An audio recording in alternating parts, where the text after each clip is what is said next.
Sam Seder. The destiny of America is always safer in the hands of the people than in the conference rooms of any elite. Sam Seder. They are unanimous in their hate for me, and I welcome their hatred. We must guard against the acquisition of unwarranted influence, whether sought or unsought, by the military-industrial complex. The Majority Report with Sam Seder. And I get the feeling you've been cheated. How to start the show.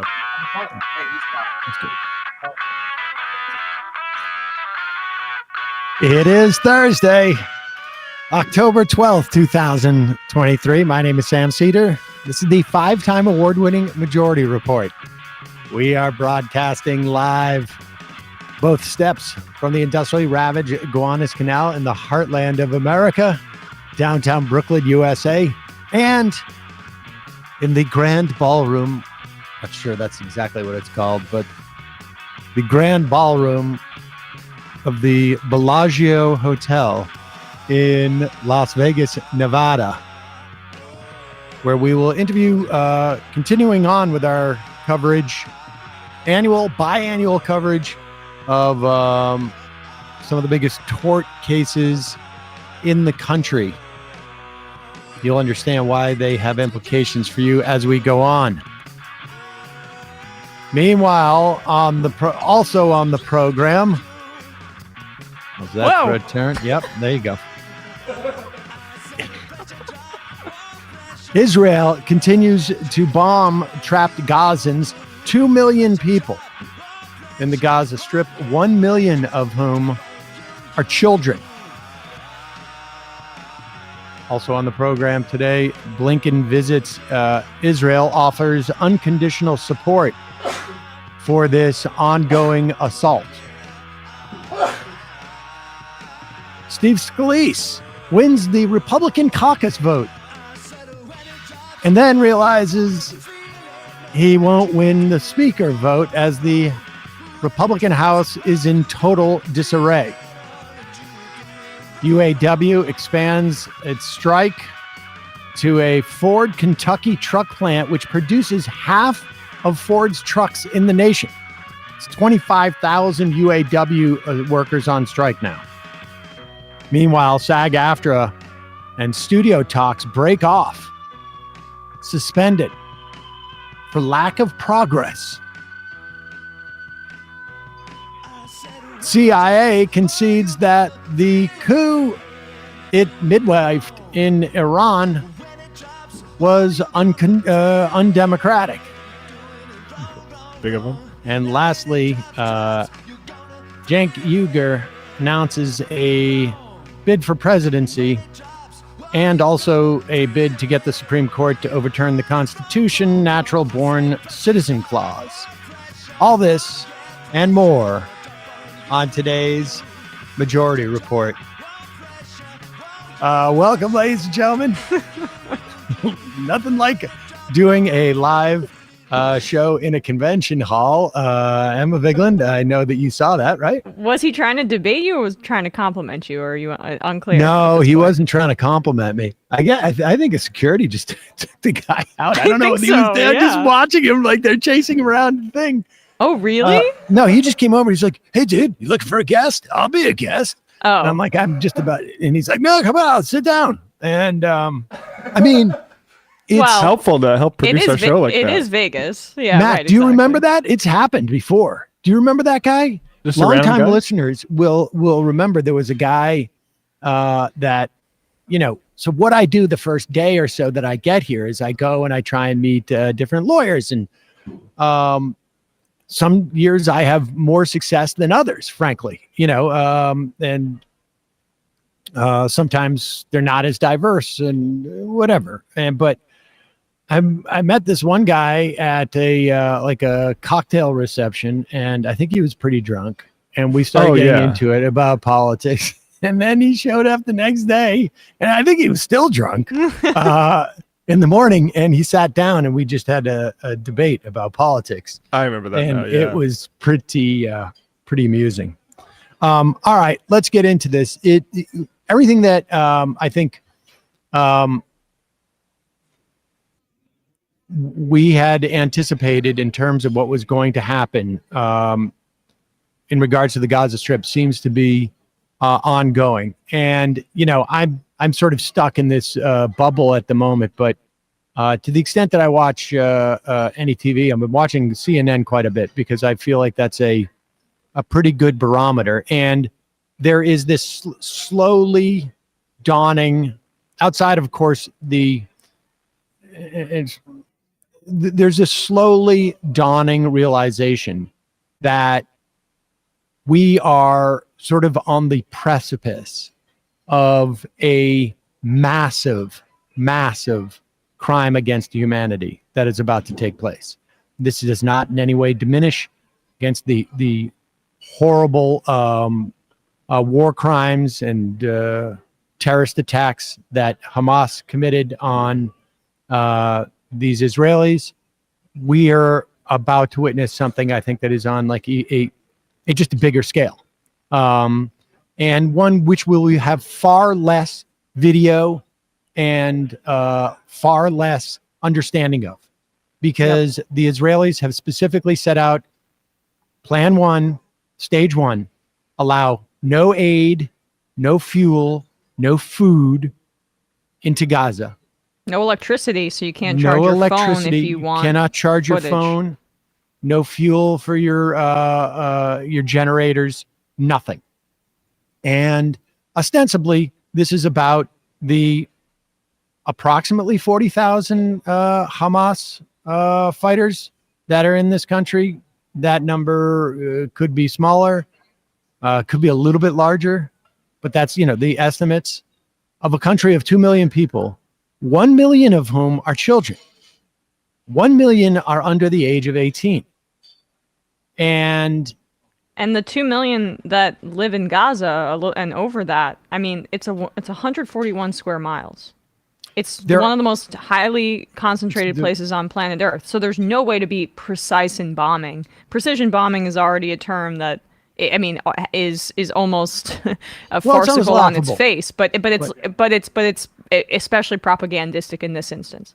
And Israel seems to have dispensed with their knocking, where they supposedly give warning to get people out of buildings. But you can see from this footage, they're no longer just taking out a building, they're taking out neighborhoods. And there's nowhere for the people living in Gaza to go. There's no bomb shelters.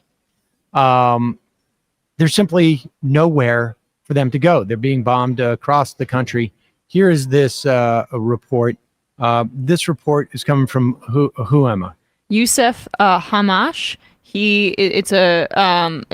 They called it, I guess, over at Channel 4, a residence eyewitness report. And this is what makes this report so remarkable, is the fact, is everything that you described earlier, Sam, the fact that there is so little footage. This is why we thought it was important to bring this to you guys, because this is some of the only... And it's going to probably be the last footage that is going to be available. This is from, he is an advocacy officer in Gaza for the Norwegian Refugee Council. Here's that footage. You can't hear yourself think. It's not just the noise of the sirens and the strikes. The sound of the chaos in between is just relentless. Pure panic everywhere you look. This little boy was pulled out alive, his face blackened. His rescuer rushes to his mother. But before she can embrace her boy, she passes out in a shock.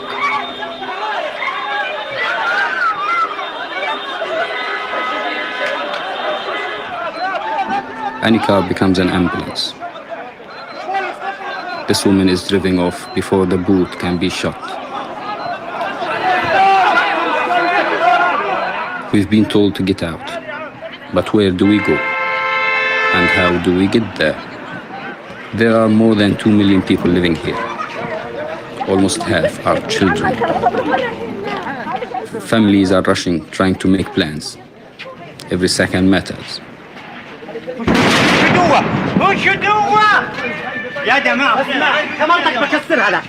Gaza is under a complete siege.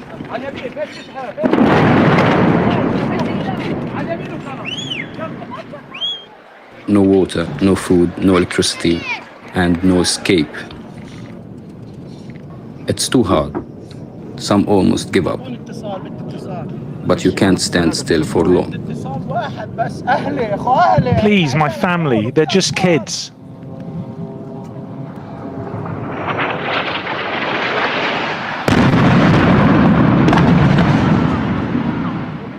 We are not strangers to war, but how it feels this time. It's hard to find the words. It feels like the world is collapsing. Many are confirmed dead, even more are missing. This woman cannot find her son. I haven't heard from him since Saturday. I haven't heard anything from him. Nothing. Here is the family. They're gathering all together, also in a place far away from the window.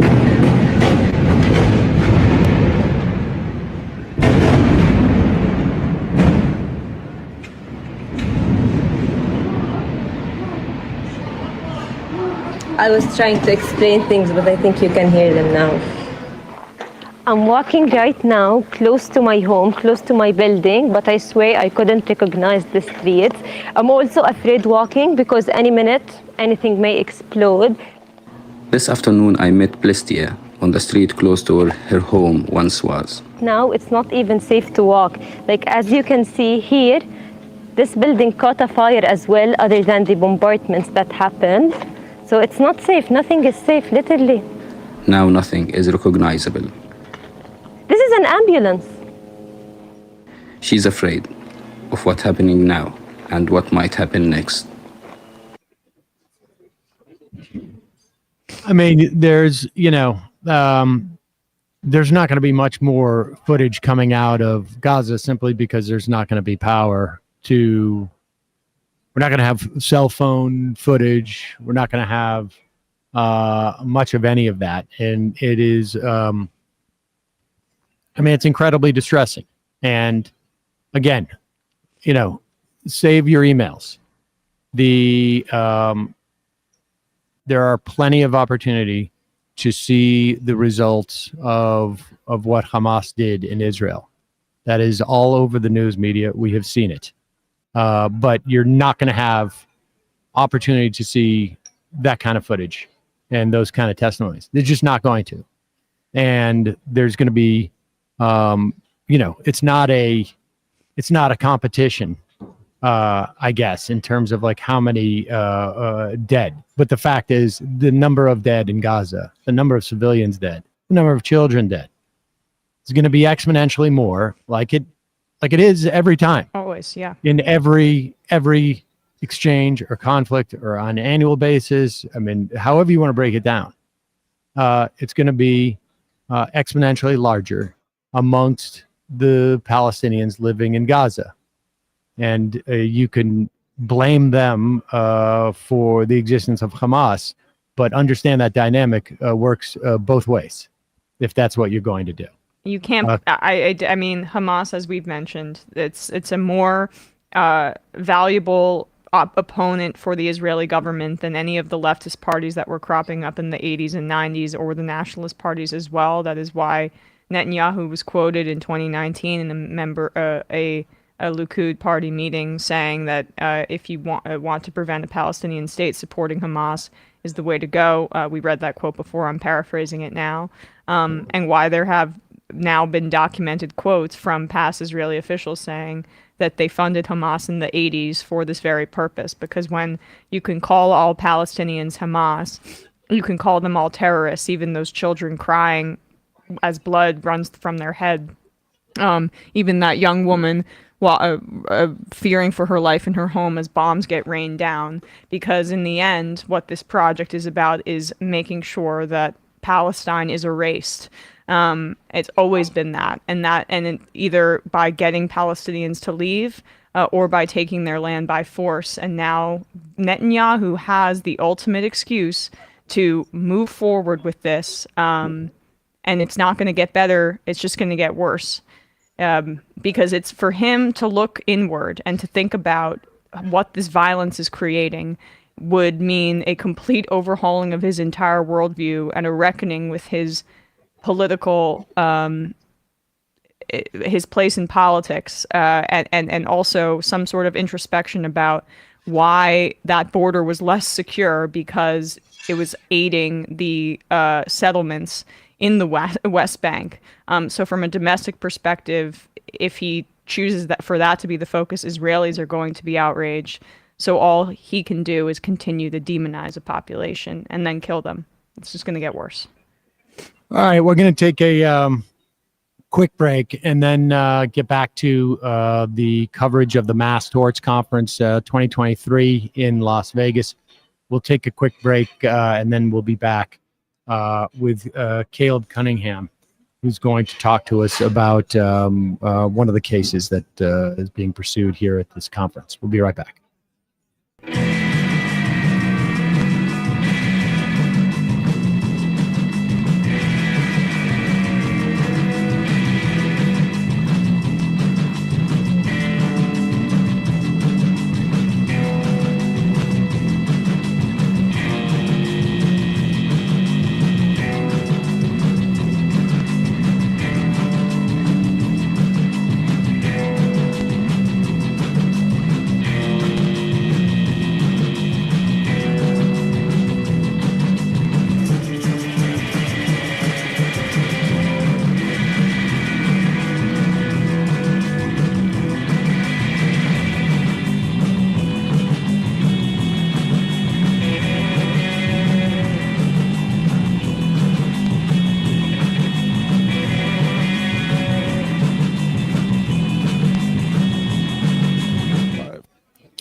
We are back, Sam Seder on the Majority Report. I continue with my coverage from the Mass Torts Conference in Las Vegas, Nevada, here in the Bellagio.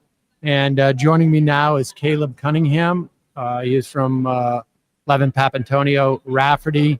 And Caleb, you're handling cases of exploited teens. Is that, can you tell me more specifically about the nature of these cases? Absolutely. Unfortunately, there's a shadow industry in this country of about $25 billion in public funds that incarcerates between 150 and 200,000 kids in America every year. Now, some of this is public funds, but they also get private funds. We were very excited at this conference to have Paris Hilton, who is a survivor of 4 different programs in the exploited teen industry, where she was sexually assaulted, forced to do manual labor, and some other terrible things, solitary confinement, chemical and physical restraints.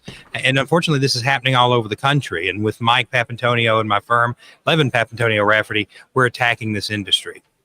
So, I mean, walk us through this. These are like, I mean, I guess I'm aware of kids maybe in high school, or I've heard stories.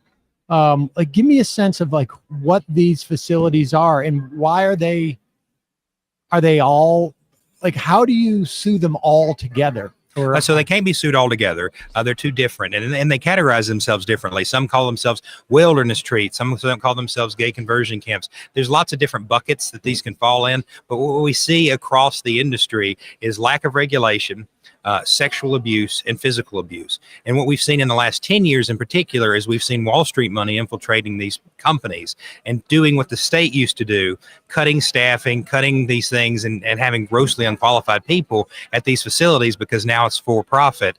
A lot of this was born out of the idea that the private industry was a brilliant boon for Wall Street. And so they said, we'll do it for the kids too. We'll make kid prisons. That's where a lot of this came from. Oh, wow. So when did this started to happen? I mean, the idea of like private equity getting into this business, you can see, I mean, they're getting into everything now. Absolutely. You go see half your doctors or your dentists at this point owned by private equity. They're cutting back and trying to streamline things. I can only imagine what they're doing in terms of warehousing kids. Like, who are the kids I mean, so there's a lot of different ways these kids can be put in this facility. It can be truancy, it can be smoking, it could be, a made up injury sometimes that these private companies sell parents on. So there's a couple different ways you can get put in one of these facilities as a kid. One, your parents can send you, and two, the state can send you. And so you have some going through the juvenile justice system or been involved in some way, and they say, oh, you're out of control, we're sending you one of these facilities, and the state has contracts with these facilities. One thing we've seen in Alabama, and I know you're going to have a guest on later to talk about a little bit, blood and feces smeared rooms. It's just truly horrific. And we're seeing that around the country with these facilities. There's a GAO report from 2008 documenting murders and deaths of children at these facilities. These wilderness facilities, in particular out west, where kids are died from exposure to the elements, hypothermia, broken arteries, all sorts of crazy things. And they fall in regulatory gray areas. When they do get in trouble and there's bad publicity, they just change their names because there's not a lot of licensing requirements for these facilities from state to state. So some of these, so if I understand it correctly, so some are contracted as like almost like prisons, state prisons for people who haven't quite quitted, for young people who haven't quite committed a crime, but they're just too difficult to deal within they're just getting warehoused, aren't they? They're absolutely getting warehoused. They're not being educated. I mean, truly horrific. If they weren't traumatized when they went in, they certainly will be traumatized when they come out. And some of these companies sell parents on the idea that they have a child who's out of control. It's pretty incredible when you see some of these websites about the private place kids. Said, oh, can your kid not pay attention? Or are they disrespectful? Typical teenage behavior. And they convince parents that they have a psychiatric problem. Some brand themselves as psychiatric facilities. So send your kid here, we'll fix them. Well-meaning parents send their kids here, and their contact with the outside world is monitored. They're limited to, like, some of these facilities only have one parental visit a quarter. It's truly horrific conditions. And so the parents don't know. They think they did their kid a favor when in reality they're being sexually assaulted. So let me get a sense in that scenario. So the first scenario is, this person's a ward of the state, or for whatever reason, or the state can't handle them. They outsource them to this sort of prison-like type of situation. Private child prison. The second sort of scenario is where middle income, wealthier people, I imagine, certainly Paris Hilton, I think her family was extremely wealthy, right? And absolutely. And they have a kid who's maybe perceived as doing too much drugs, or having a drinking problem or socializing problem or not getting along with the parents. And this is something to instill some measure of character or discipline in them, ostensibly. They send them there, and this facility basically has this asymmetric relationship with the parents where they can say, we're the experts. This kid, trust us. Come back in 6 months and we'll take care of this type of thing. Absolutely. And that's basically what's happening. And then it's a black box at that point. Anytime you have lack of regulation, money, and children, time and time again, we've seen problems. We saw that with the Boy Scouts of America. We saw that with the Archdiocese. And this is just another example of one of these black box relationships, especially now that you have private equity here, Wall Street money saying we need profits, we need profits, we need profits. So you couple that with no state regulation, coming to check on these kids. And then they have that asymmetrical relationship with the parent or the governor, whoever sent the child here. And so they get updates that, oh, everything's great. Some of these families we've talked to, they thought everything was fine and little Jimmy was doing great until they got the notice, oh, he passed away. Or we've had to take him to the hospital. He's in a coma. It's truly incredible what's happening to some of these children right here in America. I encourage your listeners to just Google the troubled teen industry and see some of the accounts of the survivors of these industries. And the manipulation, both on the marketing side and to the parents, is incredible. It's absolutely incredible. And so there's no, I guess, it's one of those things where I had never contemplated it, but it's almost impossible to imagine that there's No regulatory agency. It's amazing. We had a senator speak. There's like no social workers that go in and certify that. There's no regulation for a lot of these companies from state to state that they have to be certified, that they can just claim, and they have, industry certifications that they control. And so we had one facility that got the star of approval from this industry invented certification program right after they had killed 2 kids. And they still got the star of approval for being this excellent but it's a industry certification. It's not a state certification. Right. So as long as you send your fee in, you get the certification. Truly horrendous conditions. And because, if you do get enough heat and you get enough press on a particular facility, they just rebrand. And so, that was the old regime, we're the new regime. And it's the same people. It's the same people.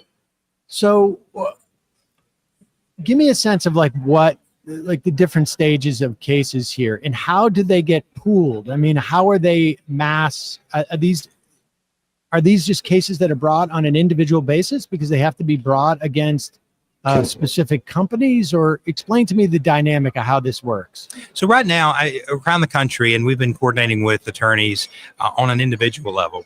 There's been certain class actions that have succeeded, but unfortunately, there's been many more that failed because you've got such various injury from child to child.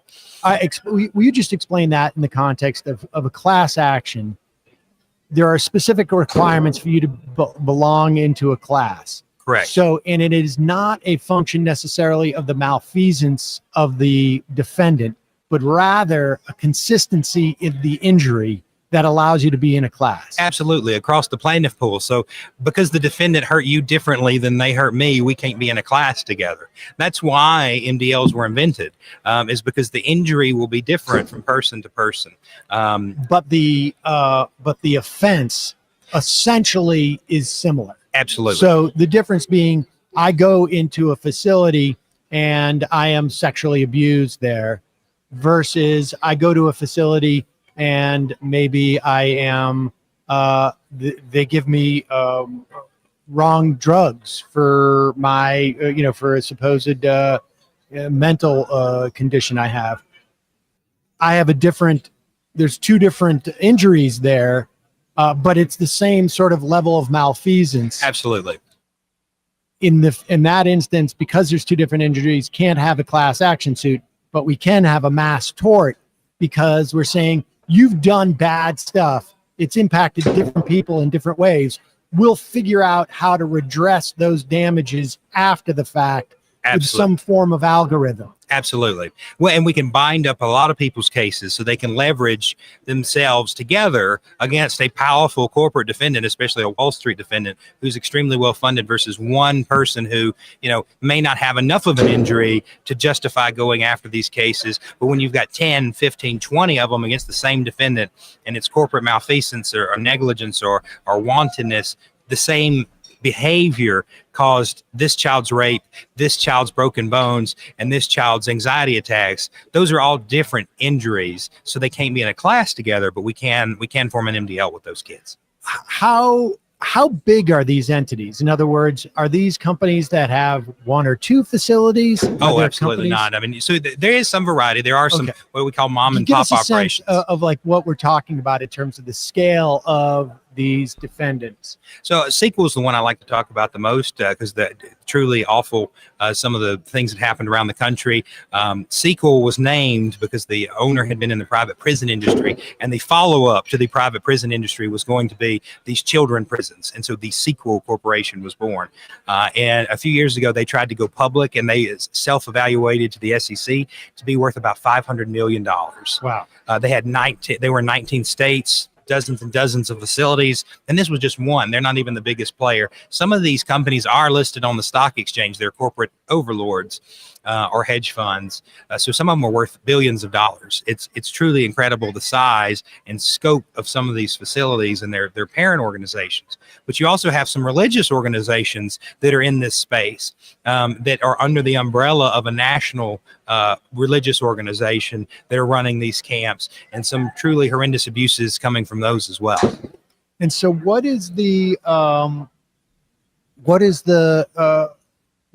you need to show? Like, for instance, that first one, Secor, is it? Sequel. Sequel. How many cases are there? I mean, how many kids have they housed, and how many cases are coming out of that? So they house thousands and upon thousands of kids every year, and there's hundreds of cases coming out of it. Part of the problem is making sure that the child first understands that they have a case. Obviously, the parents, there's some amount of shame for some of them, that especially if they sent the child there or allowed the child to be placed there by a seemingly well-meaning therapist or something like that. So sometimes we have a strange family dynamic, but I mean, there's hundreds upon hundreds of these cases against this one particular defendant.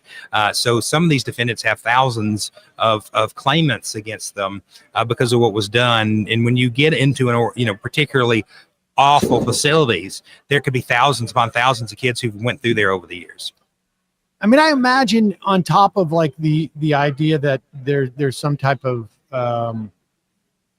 redress for these injuries, I would imagine that it also would be helpful to those parents to know that they weren't sort of alone in making that kind of mistake. I mean, because we're presumably, I mean, I'm sure there are some parents who are like, I just don't want to deal with this kid.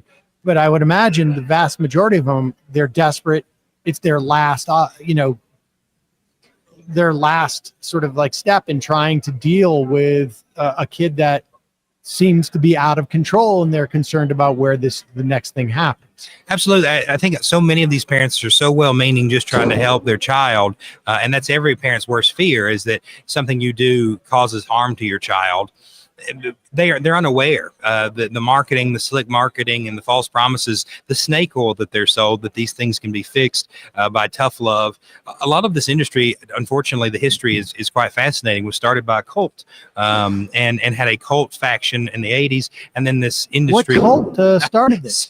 So I cannot remember the name off the top of my head, but Seder was one of the first followers of that. And these organizations, kind of this tough love idea, you probably remember, really popular in the 90s, and that these raps they call where they use the other children to attack, verbally assault each other and break them down.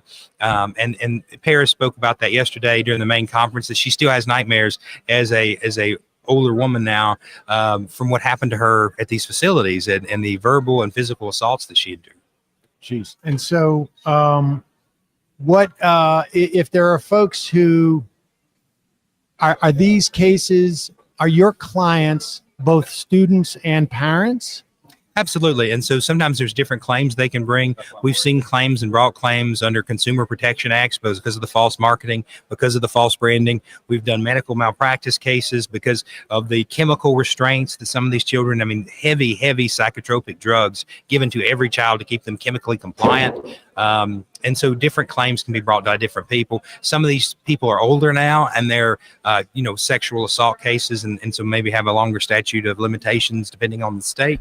But we hear, once we kind of get into a facility, it's just account after abuse. And to your listeners, as you get these cases or take these cases, it's truly heart-wrenching because once you have one kid come forward, we see so many times others come forward.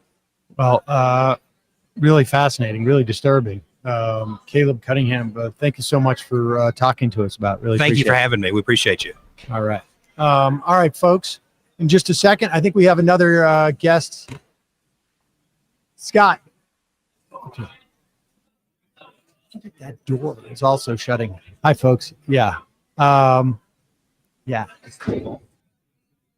Oh.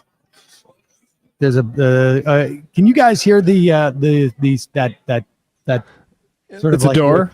It's not a door. It's apparently there's a driving range, an indoor driving range around the corner, and that is what we're hearing on the show. Okay, good. It looks good. A little bit. Glad people are having a good time. Whacking golf balls against a tarp. There you go. All right. Well, so that's it. So now you know what it is. Troy, come in just a little bit here. Okay, continuing our coverage of Mass Torts 2023 in October, the fall season. I'm joined by Troy Rafferty of 11 Papantonio Rafferty. Forgive the occasional explosive drive. I think that's to make people think that they could drive the ball further. That they could actually golf. Yeah, exactly. It's always easier to do it in a controlled environment. It's literally like hitting the side of a barn. Right. I mean, it's literally, it's like there's a barn there and they're standing 2 feet from a wall, and then the guy just smacks it. And it also seems to be just the golf pro who's running the thing. I don't think there's anybody but the guy. Anyways. He's having fun. Yeah, he is. Troy Rafferty, thanks for joining us. You're working on something, and this has been, we've heard about, yesterday I spoke to someone about Ozempic, which is a drug that we're hearing a lot in the news, but insulin has been making a lot of, there's been a lot talk about insulin because of price caps that the federal government has put on there for Medicare, and we've seen it in California, I think now.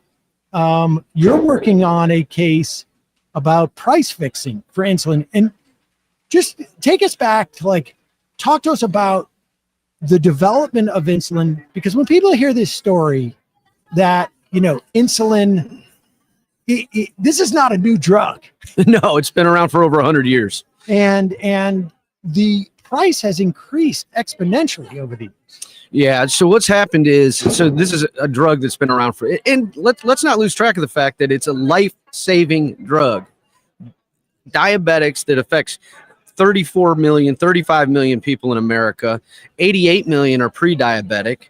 I mean, diabetes is an epidemic, and insulin is the life-saving drug for millions and millions of Americans. In fact, diabetes is the seventh largest killer in the United States. And so this is an important issue. And so back in the 1920s is when it was first started to be harvested from animals. And then in 1978, the biosynthetic formulation was put together. And interestingly, I think it was in 1982 when the FDA finally, approved it. So it's been, and there's been no developments in it for 100 years, meaning these pharmaceutical companies, time release. There's no innovation. There's no reason. They're not spending a nickel on research and development. Not a nickel. I mean, this is the same formulation it's been, and we'll get to that. But in terms of the history of it, so interestingly, the patent holder, the developer of insulin, actually sold it after he got the patent. He sold it to the University of Toronto for $1. So that it would be available to everybody. He specifically said, when asked why he was doing that, he said, because insulin belongs to the world, not one person, not one company. It belongs to the world.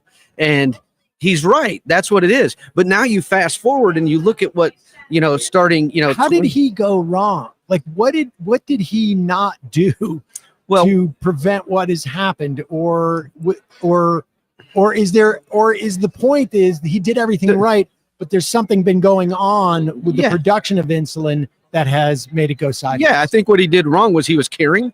He was unselfish, and he wanted to help humanity. He wanted to help society. He wanted to help save diabetics.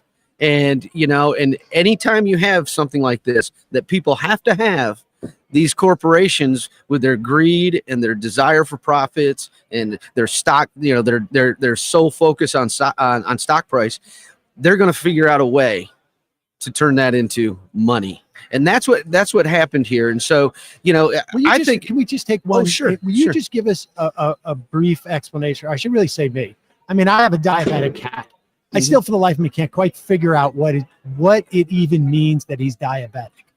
Because we talk about it so much, but it's what does insulin do for a person, and what is the problem? Yeah, it helps regulate your blood sugar. And so what it does is it basically takes, because your body's not producing enough.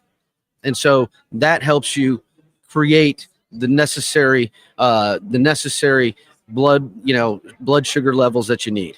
I mean, in simple terms. And so, it's much more complicated than that, but in simple terms, it just helps regulate your blood. Yeah. Okay. And so what happened is Now, and what a lot of people I don't think really understand is in America, 3 major pharmaceutical manufacturers, Novo Nordisk, Eli Lilly, and Sanofi. Those 3 companies control 98% of the entire insulin market in the United States. And we'll get to the PBMs, but there's 3 major PBMs, pharmacy benefits managers, which I guarantee you, if you ask 1,000 people what a PBM is or what role they play in our healthcare system, they will say. Not on this show. We have had a lot of interviews about PBMs in other contexts. They are middlemen there for absolutely zero reason at this point, who negotiate with pharmaceutical companies to provide prices, and they get some type of like kickback. Essentially. They call them rebates. Yeah, from the pharmaceutical industry. If they can place it and sell it to other people, it's just insane. Right. It's an insane way of doing it. Right. So basically what happens is, with the PBMs, the middlemen, that's what they are. I mean, you summarized it absolutely correctly. That's exactly what they are. And, what's happened is they now go and they call them rebates. They say, well, we get a rebate from the manufacturer. If rebate without paying for it. Right, exactly. By just simply putting them on a formulary so that when a consumer walks into a pharmacy and asks for a prescription of insulin, then the PBM is the one making the decision what insulin they get, essentially. And it's just... So maybe a kickback is not as accurate as a bribe. Well, there you go. Yeah, it's either or a ransom. I mean, it's like a ransom. It's like sort of like payola back in the music industry, where DJs would get paid to put on certain records as opposed to others, and it's outlawed. Yeah, but PBMs have made an entire industry out of it. Except in payola, they were talking about what music you got to listen to. Here, it's whether you live or die. Right. That's the difference. Right. Whether you live or die. Right. And these PBMs and these executives sitting up in their ivory towers are making decisions on patients' health that patients don't even realize. They don't even realize it. And so when they get together, so what happened is they got together, the manufacturers got together and decided to start incrementally increasing the price of insulin. And if you chart it out, you can see that when one of those 3 increased the price almost to the day, sometimes within the hour, the other company then increased the price the same. And it went on and on like this for 20 years. They increased the price of insulin over the last 20 years by 1,000%. And we should say these companies, all they're doing is production, in the sense that there's no innovation. They have no secret formula. It's literally just, we're making hamburgers and we're going to increase the price of hamburgers exponentially over years, despite the fact that our inputs aren't anywhere. The only thing they spend money on with insulin, marketing, right? To try and increase the sales, continue increasing the sales. And once again, I can't emphasize enough, we're not talking about a company who's selling Post-it notes or pens.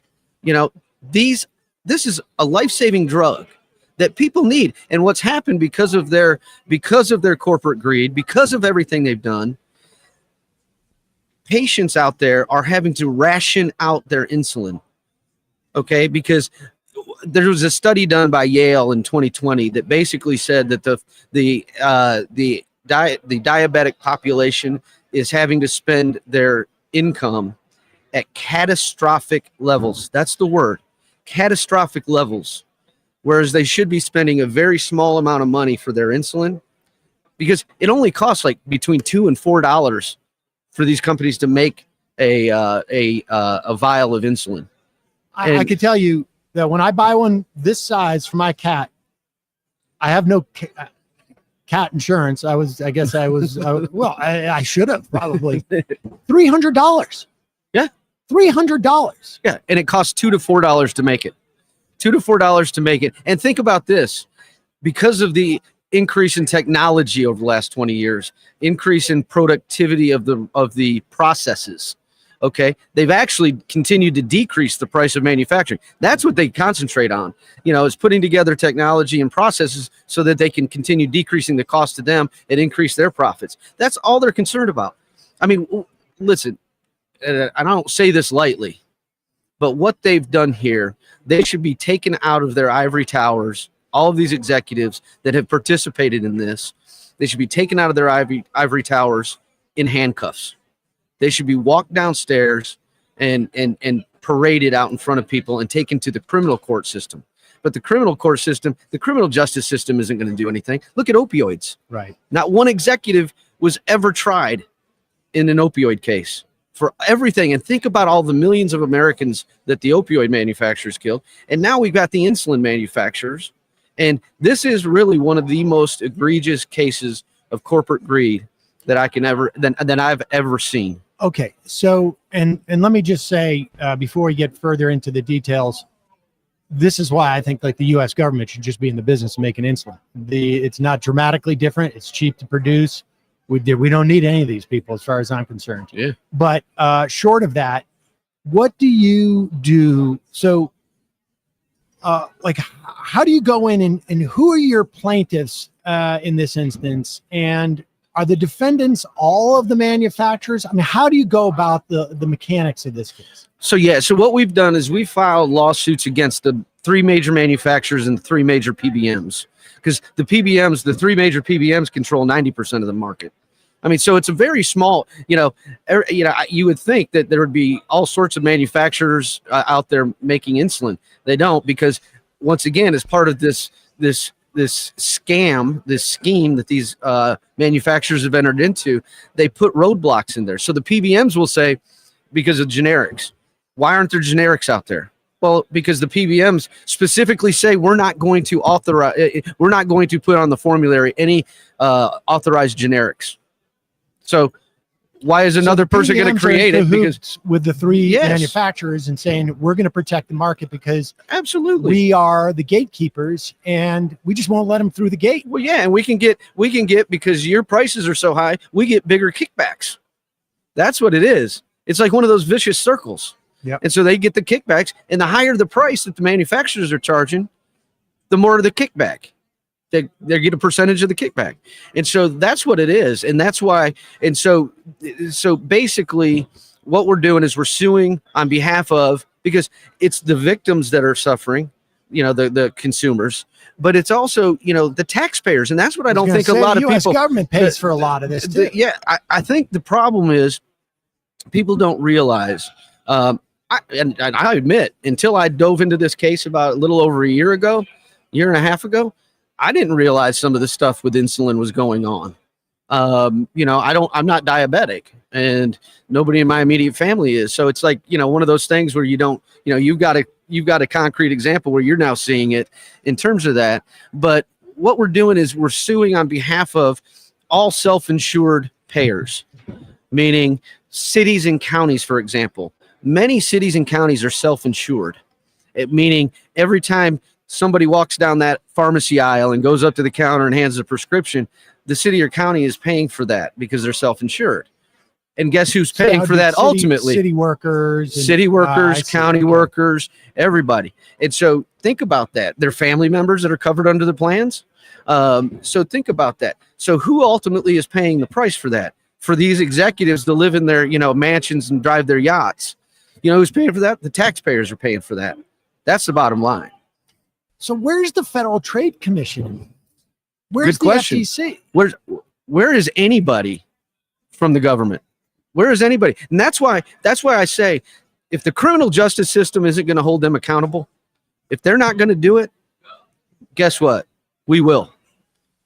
I mean, we're not going to let this kind of injustice stand. So you go in, you sue all of these these defendants, and to essentially make, and your clients are for the most part cities, counties, towns, school districts, towns, unions,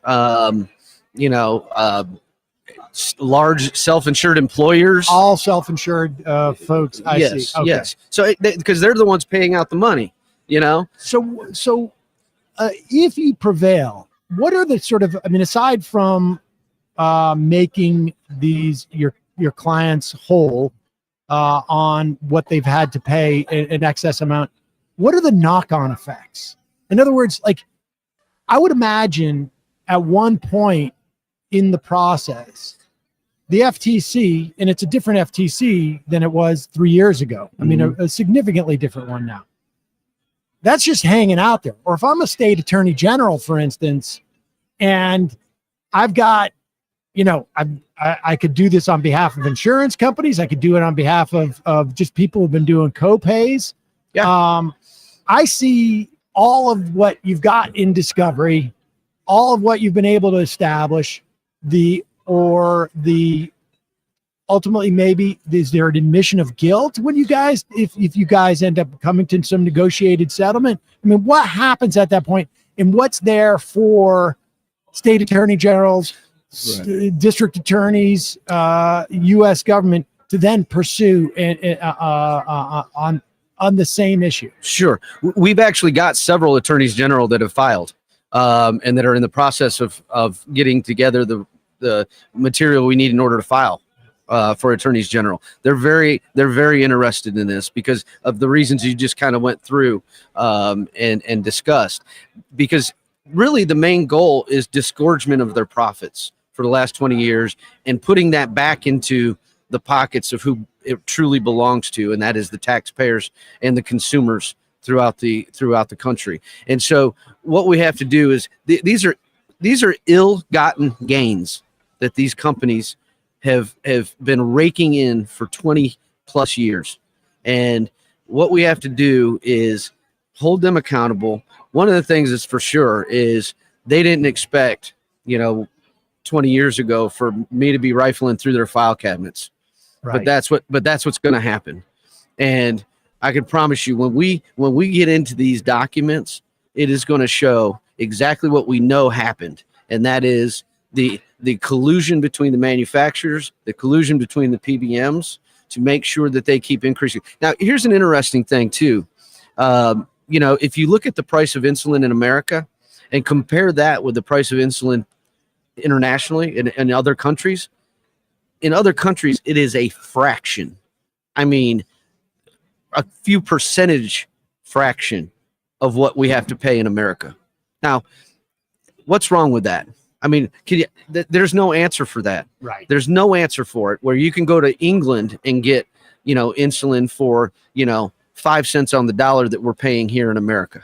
I mean, that's crazy. It is absolutely insane. And especially, and I know I don't mean to repeat myself, but the fact is, I can't emphasize enough. These are people's lives that these corporations are playing with. I'm literally looking. I just got an IM from a listener listening to the program right now. A friend of mine lost her brother due to rationing of insulin. His story, along with others, featured in the documentary "Pay or Die." In the event that you are successful in this action, on top of like attorney generals and others, will there be private, particular individuals, family of someone who died because they rationed their insulin, will have the similar grounds to sue, it would seem to me. Yeah. Oh, yeah. No, they will have definitely the similar grounds to sue. But, the thing is that, pay or die, for example. I mean, that's absolutely true. At the end of the day, these PBMs play no real role. They do nothing. They offer no benefit, really. No benefit. No benefit. Ironically. Yeah, ironically, because it's a pharmacy benefit manager. Yeah. But they offer no real benefit to the American healthcare system. And we all know the American healthcare system is broken. Yeah. In many ways. But the PBMs are at the forefront of it. And the way they manipulate stock or the drug prices in America, and everybody complains about the price of drugs in America, it's because of these manufacturers getting together and doing this. Because when the PBMs come to the manufacturer, come to Eli Lilly and say, we want X amount X percentage as a kickback or a rebate. Okay.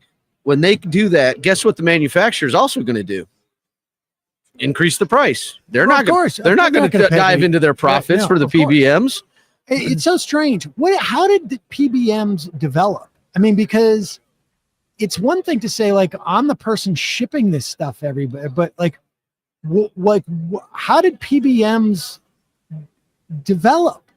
Well, when they first started out, they were supposed to just be of assistance to help the manufacturers kind of negotiate with the different formularies and pharmacies. Yeah, pharmacies, formularies, and everything else. And what they did is they then saw an opportunity, right, to go make money and get these kickbacks and say, well, wait a minute, we're the ones that control this. You know, if you want to be on our formularies, you're going to pay us a percentage. Now, so if we had single payer health insurance in this country, essentially Medicare would be putting together these formularies, and it would essentially eliminate the need for the PBMs, right? Absolutely. 100%. You're absolutely correct. So it's really just it's something that, you know, we see it all the time in the pharmaceutical industry. We see all the time where they're putting the profits of their company over the safety of people. This is one of the most egregious because patients have to have insulin to live. And this is when they're playing games like this and charging, you know, $100, $200, $300 a vial and to patients, they're playing with people's lives. Yeah. Just like I said, so that they can, you know, build a third house in Aspen, you know, or whatever, you know, buy another jet, all these things, instead of really paying attention to what's going on in the kitchen, at the kitchen table of many Americans' homes when they're trying to figure out what to do and how to make the ends meet. And why is it that they are spending so much of their income on insulin? And it's an atrocity. It is a complete atrocity, and these people need to be held accountable. Well, Troy Rafferty, I look forward to hearing how this case progresses in the coming months and years. I imagine it's going to take a while. It will. But thanks so much for talking to us about it. Really appreciate it. Thank you for having me on. Appreciate it. All right, folks. We're going to have, we got our next guest right here.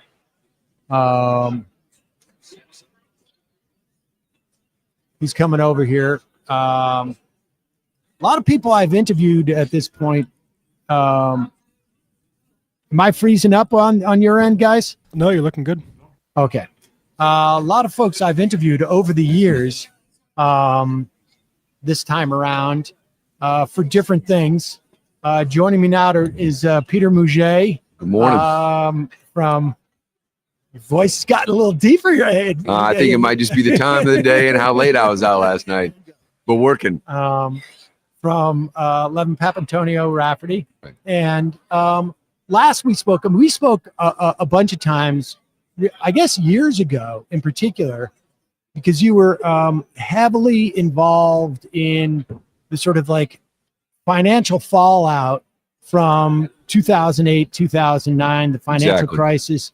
And you were, part of an organization, if I remember correctly, that was one of the few sort of like people advocating for people, right? As opposed Main to Street mom and pop investors. Yep. Still do. I still a good part of my practice is still devoted to representing investors against Wall Street. And I started 25 years ago. Still a material part of what we do and what we believe in, and quite frankly, it's one of my favorite things. It really feels like you're making an impact in people's lives. Well, I want to, but today, and maybe in the future, we'll touch back on that, right? And get your assessment of like if we've really made any progress, and to the extent that we have, in what areas. Well, before we shift, I think the answer is yes, because the amount of litigation has really fallen off a cliff on these security. We've had some bits and bats that have blown up, but nothing catastrophic And it's do you been think that's a function of, like, in part, the Consumer Financial Protection Bureau? I do. I think there's a lot of different components to it. Obviously, the financial side, the way the country's run and managed, has been a significant factor in that. But a lot of the consumer protections that were added after the 08 crash have added a number of protections. The fiduciary duty standard, SEC's made a lot of moves. We've added a lot of pressure, which have resulted in a lot of positive changes. So we've almost legislated ourselves out of business a little bit but that's always that's the point that's of, a good feeling. thing. All right, and you were involved, and there's been so many different sort of dimensions to this opioid case, and I have to say that I was doing interviews about opioids here. I don't know if it was at this, but at this conference 7-8 years ago. Oh, yeah. I feel like maybe more. Yes. Because 2017, late 16, early 17 is when we started looking at it. And the lawyers here tend to be on the sort of in the vanguard of these type of issues because they hear about it first. And very often it seems like, and they're out there investigating whether there is actually something going on here, or like there's some culpability with some entities. You guys have handled a bunch of different aspects of the opioid cases. Which one did you work on, and what happened with that? I was arched across the whole thing. I was essentially the co-lead of the distributor case, the co-lead of the pharmacy case. We had specific defendants that we ran, and then we developed a system that, quite frankly, had never been done, where we were able to take over 1 billion lines of data, and we could track every pill from the manufacturer to the distributor to the pharmacy. And then in some states where we got the PDMP data, we could even figure out which doctors wrote the scripts and which patients received them, de-identified patient data. So I think as a firm, that was one of our huge accomplishments that we added, and we ran algorithms through all that data to spot the red flag shipments, which the defendants could have done, but we did it. Okay, so walk us through, like, you were able to track this stuff. Why was that important to know from where it started to where it ended? So we had guys like Mike Papantonio, Troy Rafferty, Jeff Gaddy that took a lot of liability depositions. But what we needed to take the liability to the actual, what we would call causation, we needed to show specific shipments of pills that were flagged, that the defendants, with the appropriate or requisite amount of due diligence that they were required to do by statute, they should have been able to flag those orders or prescriptions and perform due diligence before shipping or before filling. We were able to demonstrate and prove they didn't do that, which connected the duty to the damages, that causation link. Let me translate a little bit of that for folks.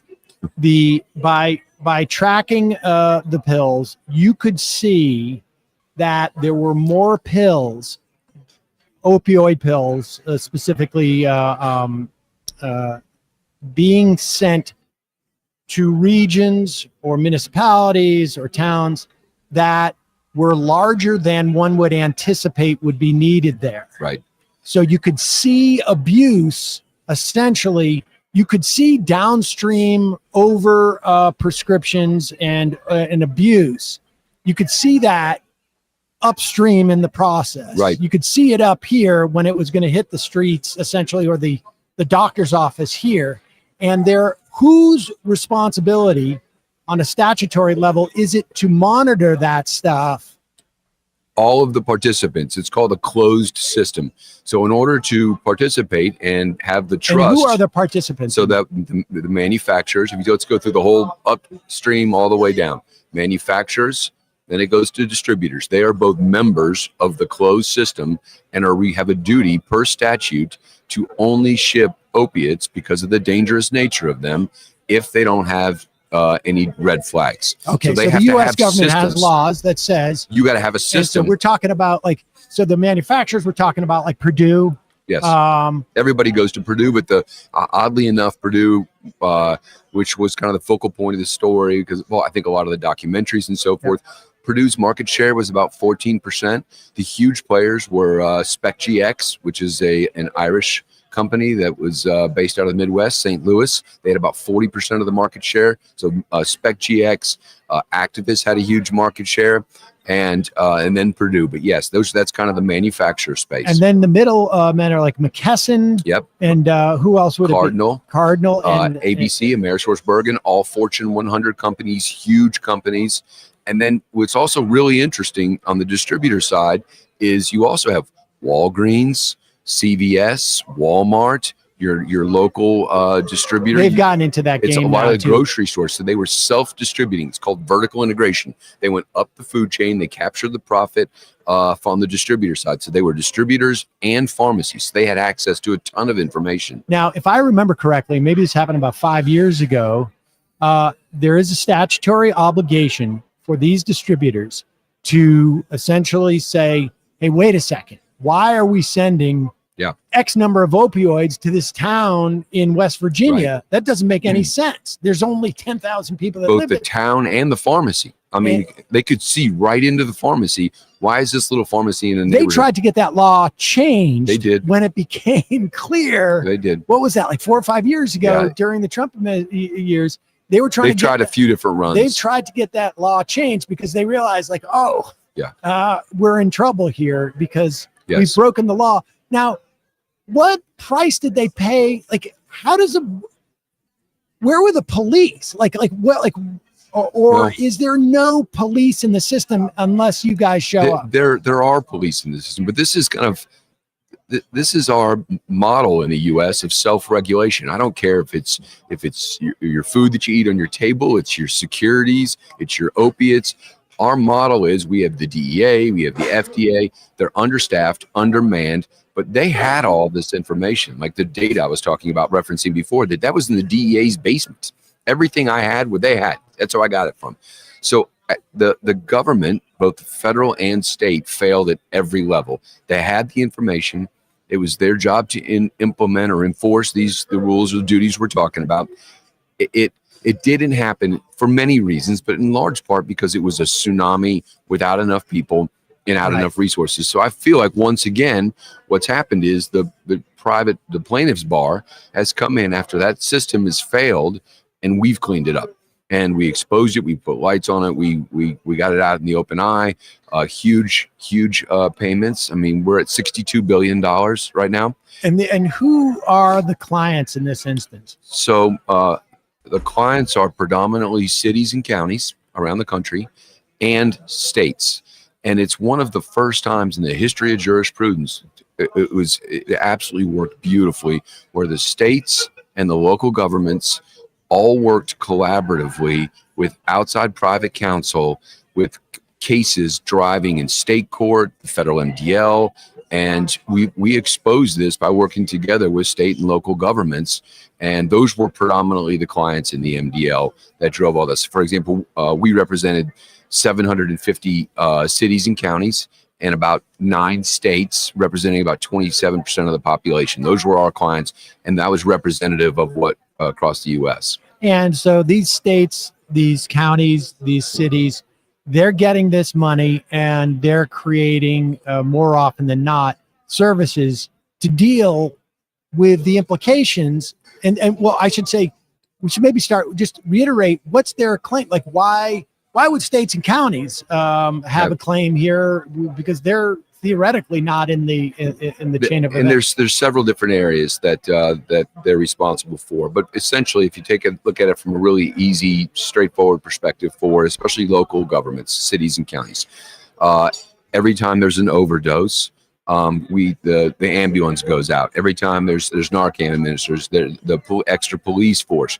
So in our budgets, we've had to take services and budget line items, cities and counties across the country, and devote it to resources trying to stop the tsunami of pills. So those types of real hard damages are important. You also we filed public nuisance claims.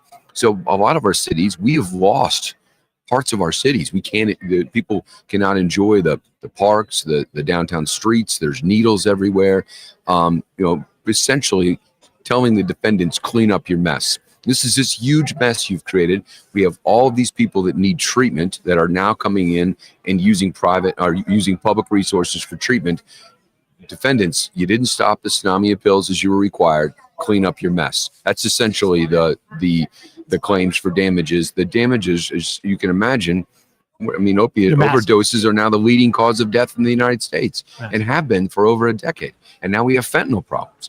And I mean, this is still rampaging. We have not. Yeah. Is there a continued obligation by the defendants to pay, or has it been settled and they're outside of, they have basically paid off their obligations? They've agreed to pay over time. Some of them are paying as quickly as a year or two, like the Walmarts.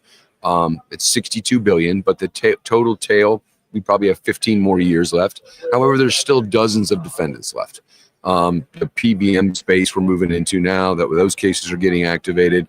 So I think the $62 billion will be flowing into our communities over the next 15 years. But no, it's not an open check where they just keep. If the problems keep continuing, right? I mean, that's the thing, is that the problem you get hooked to opioids, and then all of a sudden, we realize we're overprescribing opioids, so you no longer can get those. So you're going out and you're either getting heroin or maybe you're getting fentanyl because it is you need something to maintain what you used to get legally as a prescription drug.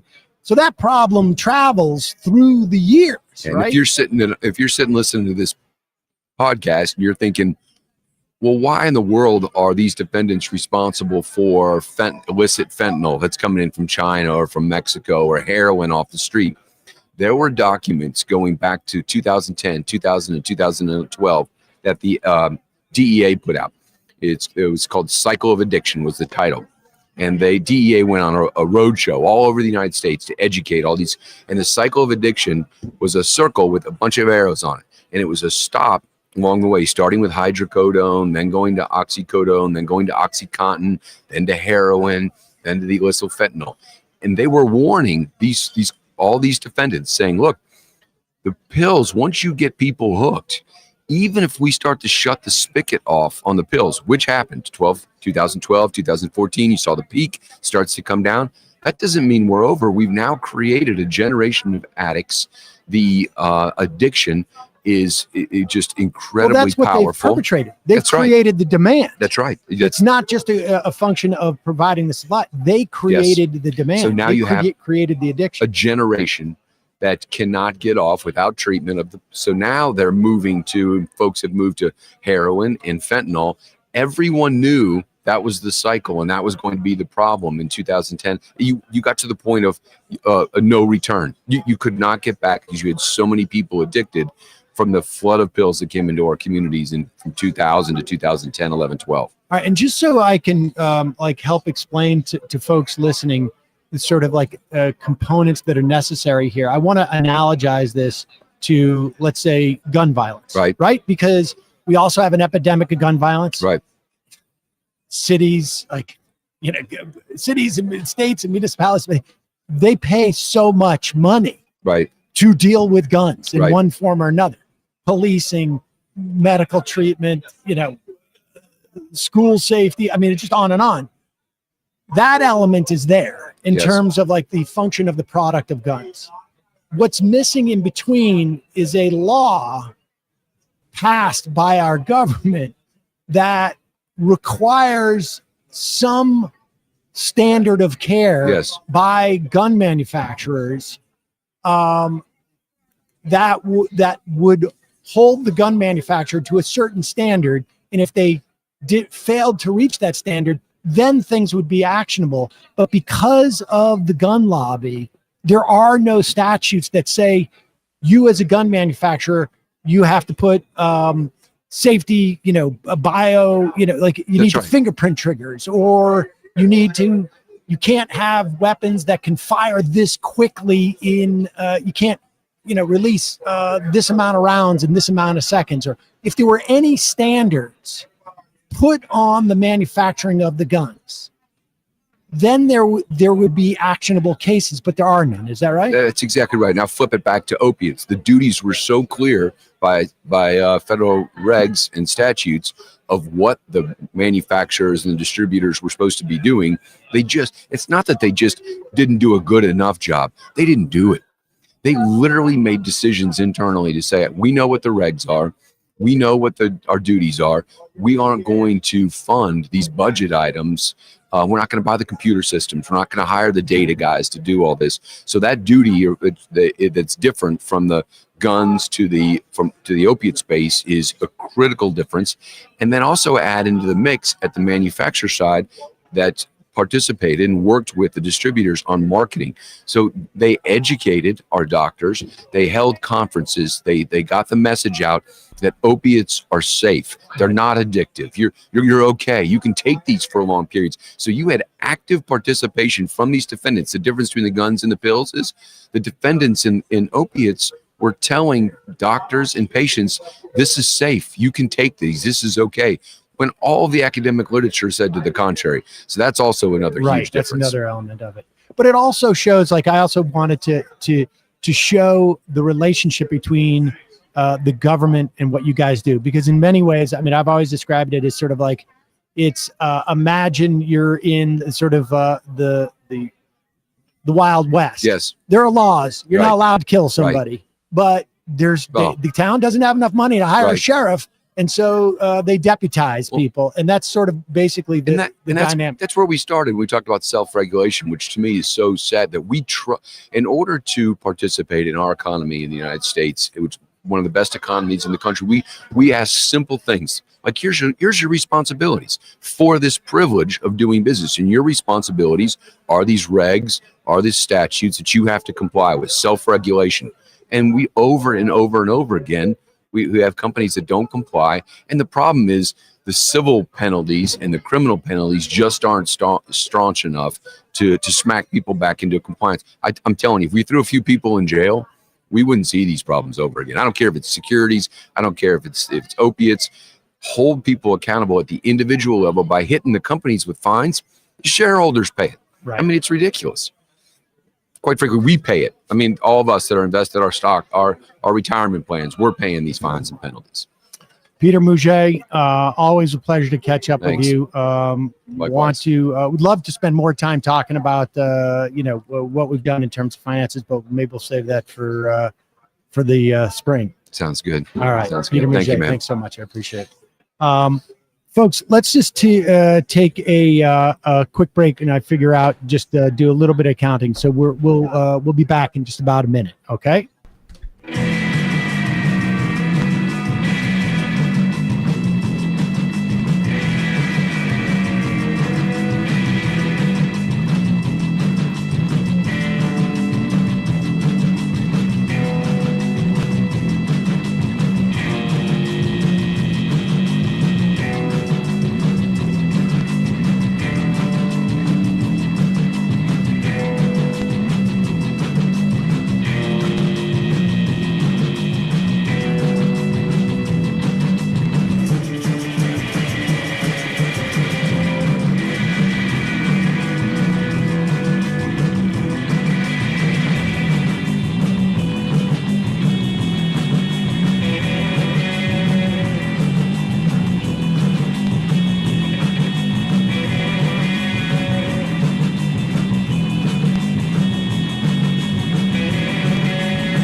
Folks, we are back. Hold on. Let me try that again. Folks, we're back. Thanks for joining us here. Oh my God. You're such a cheese ball. I wanted to do that. On air. We could have done it off air. No, I could have done it off air, but I wanted to do this move is something that, you can only dream of. And of course, that's that story. Meanwhile, over here. I'm over here. But then, oh, shoot. This happened. Then I don't think Brian Williams has to do his own. Brian Williams. Hey, Grandpa, he's been off air for like 2 years. That is a Nathan Fielder bit when, he's like turning as like if he's a 60-minute anchor, right? But the camera catches him before he turns like a half second before, and you see him turn to the other side. That's actually an old Albert Brooks. Oh, well. Joke. All right. Okay, Grandpa. I'm sorry. I know because I copied Albert Brooks when Nathan was, still in Canada. Like the Salieri to Albert Brooks. Exactly. All right, let's this is just amazing. And I guess sometimes it gets hard to keep in mind just how ignorant we are as a nation to what's going on in other places. I mean, also within our own country. But the dynamic between, one of the things I've talked about, and again, save your emails. What happened in southern Israel was barbaric. It was a war crime. One of the things that's important to take note of is that, and this in no way is meant to both sides this or equivocate or whatever, but understand as a consumer of media that one of the ways that our perspectives on these conflicts and what's going on is a function of just sort of like how much media attention is given to one side or the other. The stories that we have seen from Israel are horrific. But if Palestinians could speak English and you had dozens upon dozens of U.S. reporters in the Gaza Strip, the public's understanding and opinions of this conflict would be radically different in my mind. And I will add, if the Palestinians were a different shade of skin tone, that's part of it too. I think that's part of it. I mean, I think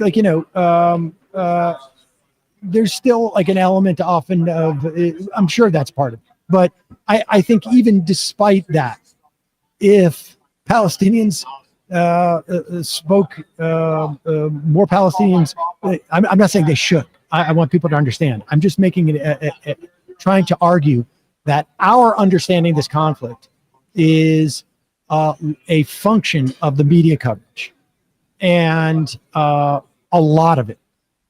Racism still exists, of course.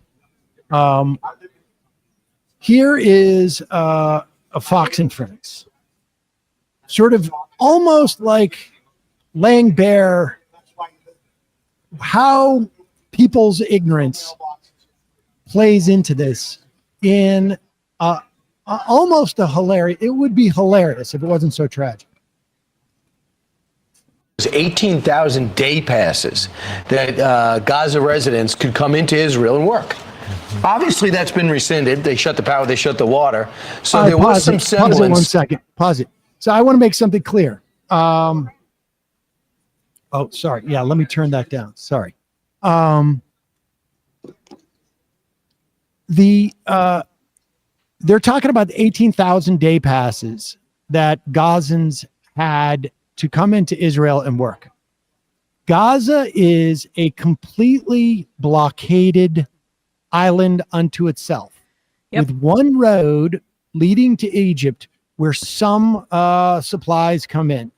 But the idea that out of 2 million people, there are 18,000 daily workers who are allowed into Israel is some type of huge sort of like largesse is nuts. Youth unemployment is 70%. So but and I think employment in general is 50%. Thank you very much to the benevolent Israeli government for allowing a small percentage of Palestinians not to starve to death and make a wage. But when you just throw that off, 18,000 passes, it sounds like, without any context, it sounds like a number, and it sounds like it's wow, they really hurt themselves by having somebody else attack the Israelis. But all right, continue.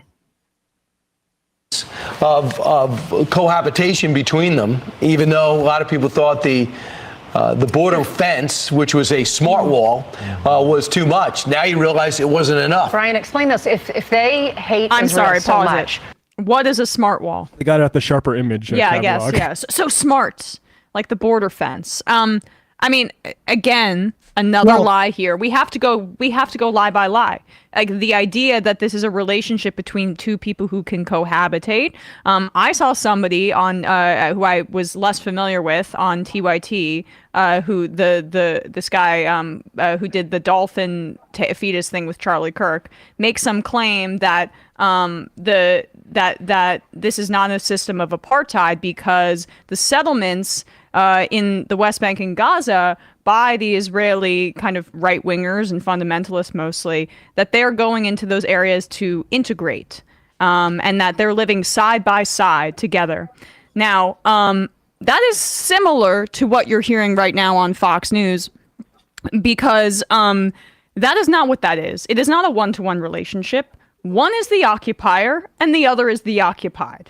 And those settlements are just as often as not just built on literally on Palestinian land. But on top of which, I replay, because I can't remember the point I wanted to make here. You just go back for 1 sec. Fence, which was a smart wall, okay. Was too much. The reason why he's trying to make it, he's talking about it as being a smart wall, is because one of the things that the Netanyahu government does not want to have to address, and part of the reason why I think this is going to be such a massive siege and attack on Gaza, is because they don't want to address this. Part of what they don't want to address is they didn't have many military personnel down at the border at all. And the reason is because they had moved soldiers up into the West Bank to essentially provide protection for these radical fundamentalist settlers who were dispossessing Palestinians of their homes in the West Bank. And they needed protection because people don't like to have literally the homes that they're living in taken from them by settlers. And that's what they were doing. They were literally up there protecting things like sukkahs in areas that sukkahs for a Jewish holiday build like a little what do you call it? Just almost like a trellis type of thing where to celebrate a holiday. Well, some of these fundamentalist Jews are up there, settlers are doing it on Palestinian land, and they had protection from the IDF to do this, and that's why there was no soldiers down there. So you try and make it sound like it was a smart fence. We didn't really need any people there, but no, in fact, they did. In my point being that, Israel has reached its capacity in terms of its ability to suppress the amount of people that they're suppressing. But continue. Even though a lot of people thought the border fence, which was a smart wall, was too much. Now you realize it wasn't enough. Brian, explain this. If they hate Israel so much, why would they rely on Israel for their power? Why is Israel shutting off their food, their power, their water, their fuel? Well, I'm sure they never adjusted it. Pause it. I mean, come on. Since 2007, Gaza has been under blockade, as Sam said earlier, with one road through Egypt that's also controlled by Egypt's borders as well. And Israel has been implementing a blockade. They're not allowing Israel to control their food, their electricity, their fuel, their water. I mean, it's actually Israel is imposing that on them since the blockade began. What, 18 years ago, 17 years ago? This is the thing that Ainsley Earhart has it's a great question. Like, why would they do that? You're so They close. didn't. They didn't. That is exactly right. They did not. And the reason why Gaza doesn't have power now is because Israel has bombed out their power stations, and it has cut off any type of electricity that was running into Gaza. And like you say, they have cut off all supplies. But it is a great question. Why would they do that? And the answer is they have no choice. They made a bad deal. Bad deal. If they hate Israel so much, why would they rely on Israel for their power? Why is Israel shutting off their food, their power, their water, their fuel? Well, I'm sure they never adjusted it. After Sharon gave it up in 2007, I think it was, and they literally ripped, we covered it on our show. Jennifer Griffin was on the ground, and they were grabbing Israelis and ripping them out of their houses and giving them over to the Palestinians, which would turn out to be Hamas. And they told them, you're out. We're just giving this away. We're not even bargaining it. You can take it. So what they did, and I didn't realize this until they were able to do it, is we'll control your power and your water. Yeah. So, and it was an agreement? Or they just did it. Mm-hmm. You know, when you give someone something, maybe held on something back. We're going to be talking. Now, I may be mistaken from this, but I think he's confusing the when the Israelis gave up the Negev desert to Egypt, as opposed to the Gaza Strip. In 2007, what Israel did is they stopped occupying the Gaza Strip. They didn't give it up. They just withdrew their forces in 2007, and I'm not even sure if that's the exact date. That is the date then that and to be clear, the Israelis did this to empower Hamas in that moment because they wanted to have a divided Palestinian leadership. Much of the Palestinian leadership at that time was basically saying, don't do this unilaterally. Do not. And frankly, the Bush administration was also involved in pressuring this election because they either thought it was going to go the other way or they thought it would debilitate the ability of the Palestinian people to advocate for themselves in a unified voice. And in many respects, it worked. Can you shed more light on that, actually, Sam, as someone who was, not working in this field during the Bush administration? What on his way out, with his approval rating being, one of the worst at that time that the president had in the midst of the Iraq War, what were the designs of the Hawks and the Bush administration to broker this? Okay. I'm quite sure it happened earlier. Okay. I think it happened in 2005 is when the Israel unilaterally disengaged from the Gaza Strip. And it was subsequent to that where the Bush administration was pushing for an election. And we should say, when the Israelis left in 2005, and I've got to brush up on this to be fair. So folks should at the very least check these dates. When Israel left, they had already completely gated it, essentially, the Gaza Strip, and it was done unilaterally. So there was no sort of working with the Palestinians because, look at how long it took us to get out of Afghanistan. And it's still, we left in Afghanistan a completely unstable civil society, which is why the Taliban was able to sweep in so quickly and take over, because there was nothing undergirding it. Once you come in and destroy something like that.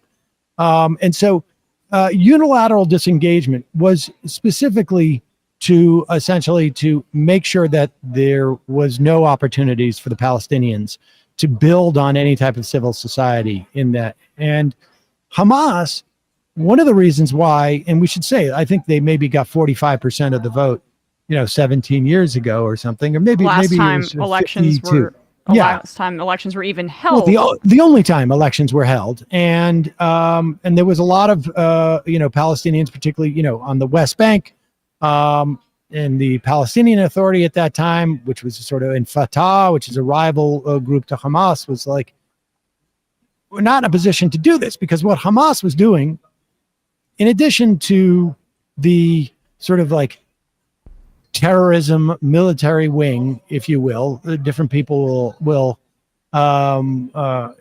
assess it in different ways. They also had a wing that was providing social services. And you're talking about immense poverty. You're talking about a complete absence of civil society, more or less. And the idea of a group coming in and providing things like, food assistance and mutual aid and whatnot, it's going to build a certain amount of goodwill within the country, just based upon the services in and of themselves. And then pair that with the radicalizing when you're in, there's no economic opportunity. You're getting bombed. You're seeing the deaths of your family members. Well, I'm not even saying that people necessarily become part of Hamas as much as like, oh, Hamas, that's that place where I get the food. Right. I mean, there's not a lot of other options. It's like there's not a lot of other options. We should also say that Hamas was, if not born, certainly sort of like midwifed in the same way that the U.S. Midwifed the Taliban. Because just as we saw the Taliban as a bulwark against the Soviet Union, and much of what we're experiencing is blowback from that, what we did on 9/11, Israel in the 80s. I can't remember if it was the beginning or the end of the 80s, out of the Islamic Brotherhood, nurtured Hamas as a way of undercutting Fatah and the PLO. And we should say, Fatah and the PLO, secular organizations. It's actually exactly out of the United States' playbook with the Mujahideen. Yeah. And I don't know which predated which, to be honest with you. So I don't know whose playbook it was. Well, true. But I mean, borrowing from each other. Yeah. Similar playbook. And again, save your emails. This does not in any way excuse the actions taken by Hamas, but there are certain realities that exist, and 2 million of them are actual human beings living in Gaza. And when you go in and level neighborhoods and kill children and kill parents, you could root out every single existing Hamas fighter there is in Gaza, but you will create 3 others for every one that you kill, who will create some other group that will be just as difficult. And this was the quote that I was looking for earlier in the show, but just want to read it again. Apparently, this is what Netanyahu told other Likud Knesset members in March 2019. Anyone who wants to thwart the establishment of a Palestinian state has to support bolstering Hamas and transferring money to Hamas.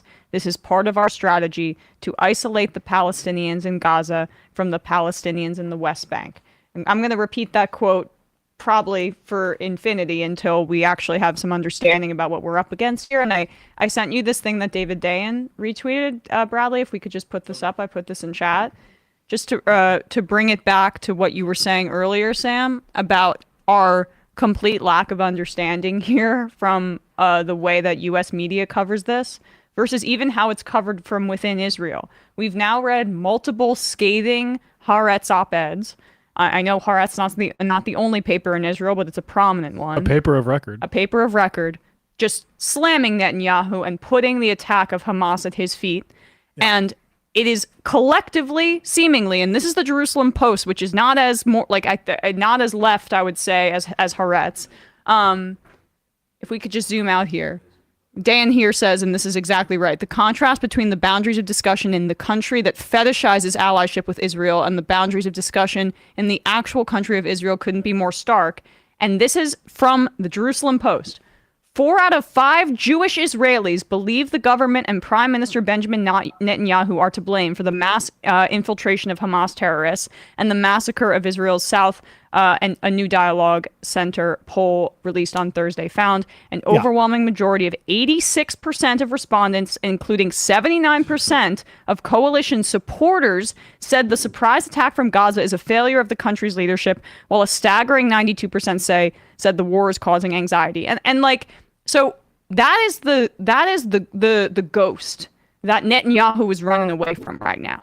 And that is why 100%. And that 100%. Is why he will not let up. Why they are bragging that they're not letting any food or water or electricity or fuel into Gaza right now, and that it will be indefinite. Because as long as every Palestinian is in some way connected to Hamas, as long as every Palestinian is associated with terrorism, it's so much easier to demonize them than for him to have to face any domestic reality and political consequences for his abject failure and his inflaming in his entire tenure as leader, even though he had that brief interim, we had a respite from that guy for a little while, but he's back and he's trying to erode any kind of guardrails in terms of the court systems, checks on his power domestically, and that is indelibly connected to the apartheid, to the occupation, which is turning inward both from the anti-democratic efforts that he's trying to impose and the violence turning inward, because that's always how it works. And I saw images of Anthony Blinken was in Israel today, and the Israeli people, I think at least the ones that were there, were very gracious. That same poll that you just cited there also said 92% of the country is incredibly anxious about what's going on there. I have no doubt about that. Whether real or perceived in terms of like the Israeli psyche feeling that there's always a vague existential threat going on. I can understand why they're happy to have Blinken there. It's a show of support, but it is, I can't help but think that, and I think it would be, I'd like to think that Joe Biden and Anthony Blinken behind closed doors are saying to, Netanyahu, you got 2 days and that's it, or whatever it is, putting some type of limits on this. But I think the reality is that they are not, and that their seemingly complete absence of any conditions on the support or any discrimination as to what we will send in terms of military hardware, I think is appalling, because we are not only standing aside,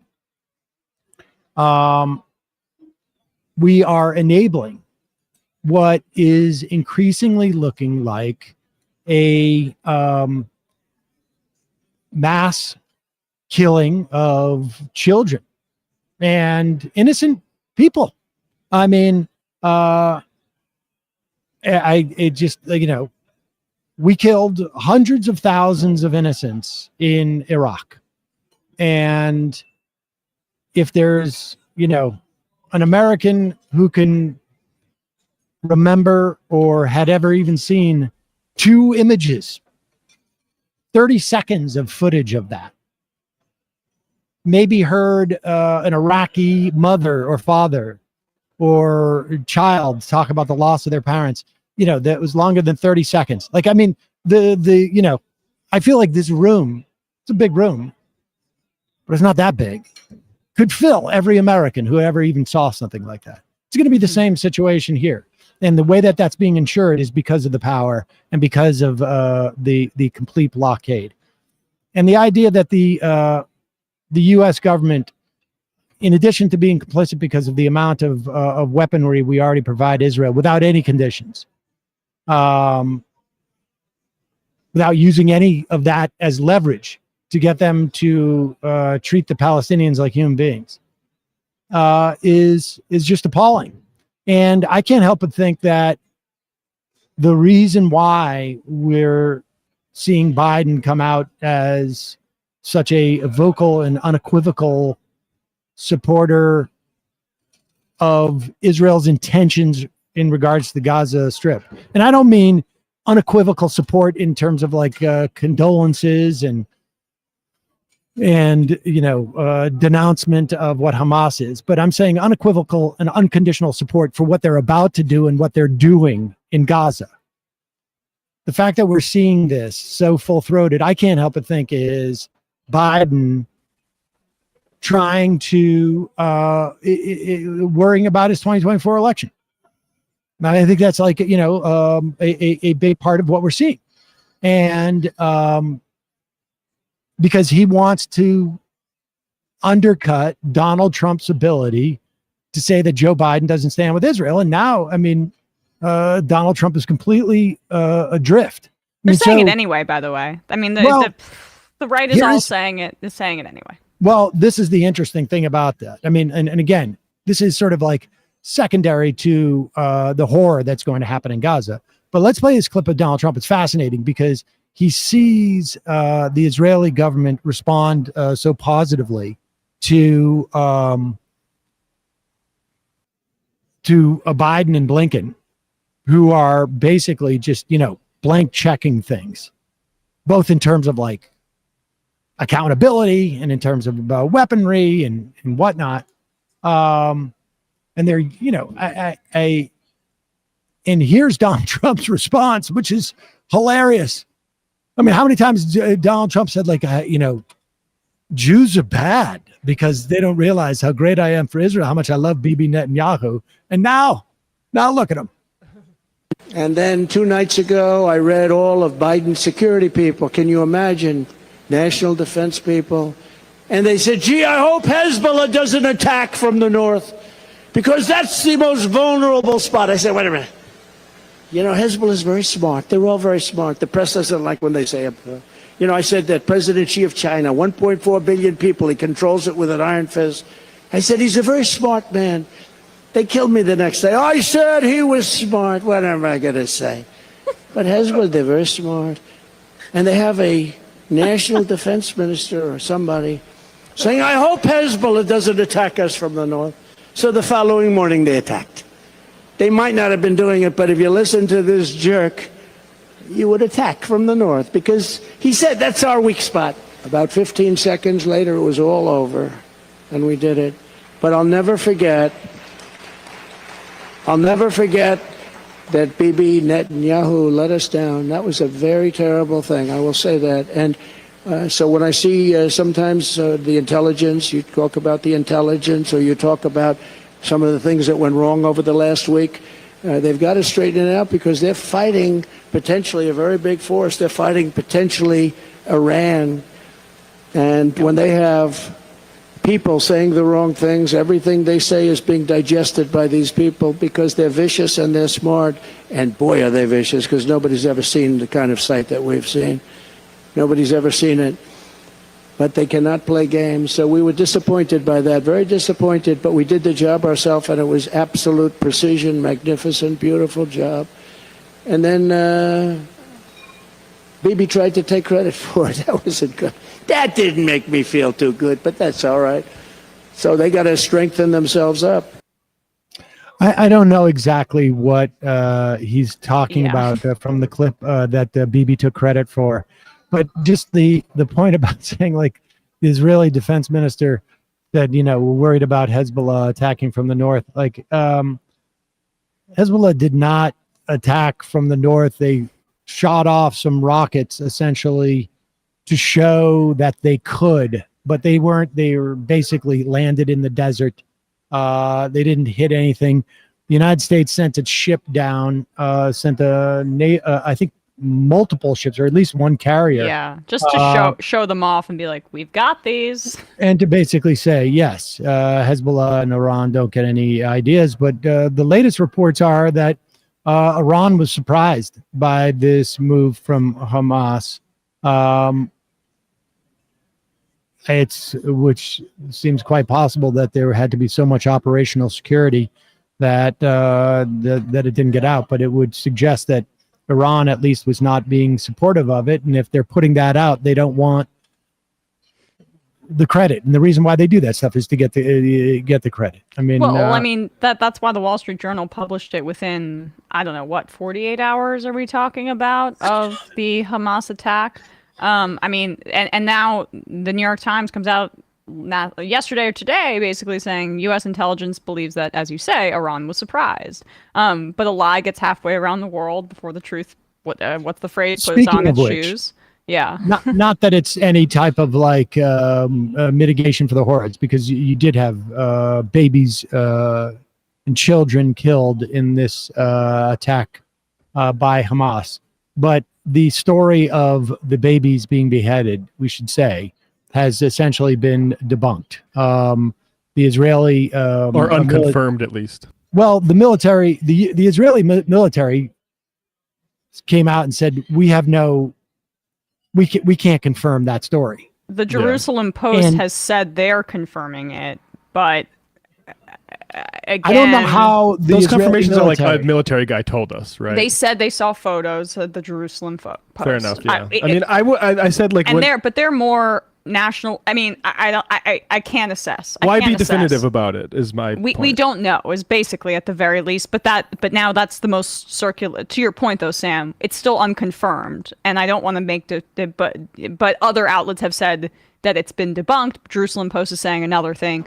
Either way, that is like spread everywhere at this point. Yeah, I mean I don't know that it makes it, I don't know what material difference it makes in terms of like to say that these attacks were 11 on the barbarism scale as opposed to the 10 on the barbarism scale. But I think there is an attempt, and I think the reason why this is going around, and certainly I think and I think there have been confirmed reports that Israeli soldiers were decapitated. And although, again, who knows? But what's clear is Netanyahu is trying to equate Hamas with ISIS. Yep. And all Muslims are barbaric. It is it's an inaccurate equation, because ISIS certainly was like, if you were in an ISIS camp, you were either a prisoner or a forced recruiter, or you subscribed to the ISIS ideology. There are literally millions of people in Gaza who have no such relationship with Hamas. And yet, they are trying to say that everyone living in Gaza is like living in an ISIS camp, so that they are all potential targets. That is what is going on here with the conflation of ISIS and Hamas. Yeah. I think it's non-analogous. The relationship between Hamas and the people living in Gaza is not analogous to ISIS, to people living in an ISIS camp. It's just not. Yeah. And it's tough because I don't think you want to be in a position where you're knee-jerk denying things that are looking like they're being reported. But at this other time, like people pointed out, October 10th, 1990 was the Naira testimony before the United States Congressional Human Rights Caucus ahead of the support to George W. Bush in their rationale to support Kuwait in the Iraq War. So George H.W. Bush, right? This was the Kuwait invasion, and the ambassador's daughter, I think it was, testified of seeing babies ripped out of incubators by Iraqi soldiers. And these are things that sort of are developed that are told to increase public support and to essentially increase the appetite for what the public is willing to digest in terms of the actions by, in that instance, the U.S. government. It's also part of Kuwait trying to encourage the U.S. government to come in. or in this instance, how much horror Netanyahu will be licensed to perpetrate on innocent civilians in Gaza. That's basically what's going on. And so, even if there are tactics that Hamas used, that ISIS used, it does not provide license. The dynamic is not the same in terms of people living in Gaza. It's just not. And it will be a war crime. I think we probably already have ticked off a couple of war crimes just by cutting off electricity and water and food and aid to civilians. I mean, it's collective punishment. But now we're just going to see bombing, and there's no way to say it's not indiscriminate. Just because you have intel that says there may be a Hamas person here and maybe a Hamas person there, if you've got to bomb through a couple of families to get to that person, I'm sorry. And I feel the same way when the U.S. would drone weddings in Afghanistan or in Somalia. I mean, it's reprehensible. But this is literally shooting fish in a barrel. Except for in this instance, the fish, half of them are children, and the beyond overwhelming majority of them are just innocent people who have been living in misery. It really is just horrible. All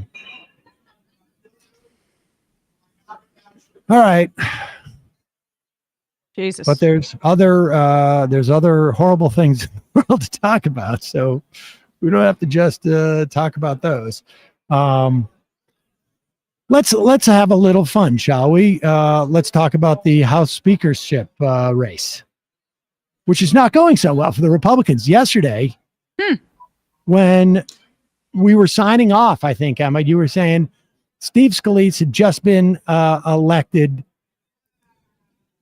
behind closed doors, was elected. The caucus voted for him. The majority of the caucus voted for him for speaker. And they of course need to do on the floor, but they took this test vote. And I think it took you and I a couple of minutes to sort of work through hey, wait a second. That doesn't mean anything. Right. Because he needs 217 on the floor. It doesn't matter if he had 150 vote for him. He's still it took a couple of minutes and I think it took about 10 more minutes for a bunch of Republicans to realize that. They started going, we shouldn't have left the room because he doesn't have enough votes for a floor vote. So Steve Scalise was riding high until somebody said, dude, that doesn't mean they're necessarily going to vote for you. And it was anonymous. It was a secret ballot behind closed doors. And when they got to put their name to it and they go against the Trump-endorsed candidate of Jim Jordan, some of these folks might be kind of quaking in their boots. Well, it turns out 17 members of the House caucus, I think it is the Republican House caucus, have already come out and said, no, I'm not voting for him. And so he needs another, he could afford to lose 4 or 5, I think it is. And so they've got some real problems. Here is Steve Bannon, who, when the closed door thing was announced, Steve Bannon loses it, and then all of a sudden, Steve Scalise has got a problem 5 minutes later. Interesting how that works. Interesting coincidence. Moments ago, Jim Jordan came out, and I think he said he's endorsing Steve Scalise, just in case there was any non-clarity of that. Of course, Scott Perry followed that, but said he would never vote for anybody that kept the status quo. Steve Scalise's speakership run is in extremis right now. The number's 202-225-3121. This audience, if you're so inclined, call your congressman right now and give him a piece of your message. Steve Scalise is just a watered-down version, not quite as slick a version of Kevin McCarthy, completely owned by the lobbyists. It's just DC cartel with a less slick front porch. It cannot happen to be a disastrous speakership. Scalise and anybody that thinks of running for speaker, in fact, Jake Sherman, I think Jake Sherman's got a tweet out, or Manu over at CNN. It's quite perceptive, and the tweet talks about if Scalise moves up, about the majority leader race, where you have Emmers and Hearn and maybe. That's it? Okay. And it turns out then you had half a dozen people basically, no, excuse me, a dozen and a half people who came out and said, yeah, no, I'm not voting for Scalise. We should have stayed in there and hammered things out more. Yeah, I mean, and Bannon has been behind Jim Jordan the entire time, essentially. And he was reportedly advising Matt Gaetz on this maneuver. And what a coincidence, right after they voted through the motion to vacate, those 8 Republicans, including Nancy Mace, for personal branding reasons, and maybe personal petty ones with Kevin McCarthy, showed up on Steve Bannon's stream. So, like, it's incredible that guy, I mean, he was convicted of lying and is a known white nationalist sympathizer at the very minimum, but I would say a white nationalist. He's still pulling the strings behind the scenes with all this kind of anti-establishment dressing for the Republican Party. Well, some people need Trump more than others. I mean, I think Nancy Mace, it feels like Nancy Mace is engaging in some type of branding exercise that is sort of fascinating, because she took support from Steve Scalise 2 years ago. Yeah. And let's pull that up, that tweet. This is fascinating. Nancy Mace accepted support from Steve Scalise 2 years ago. Now, it's not like Steve Scalise is some type of huge icon in the Republican Party. Nancy Mace, 2020. I'm running a campaign that's bringing conservatives and Republicans together to represent all of the low country.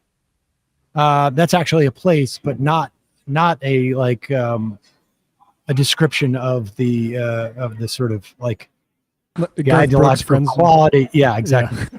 Yeah. People from all across the party, including the most fiscally conservative policy advocates like Club for Growth, Senator Rand Paul, Representative Elise Stefanik, and Republican leadership like Minority Leader Kevin McCarthy and Whip Steve Scalise are all united behind my campaign because they know no one will work harder than I will. I grew up here, blah, blah, blah.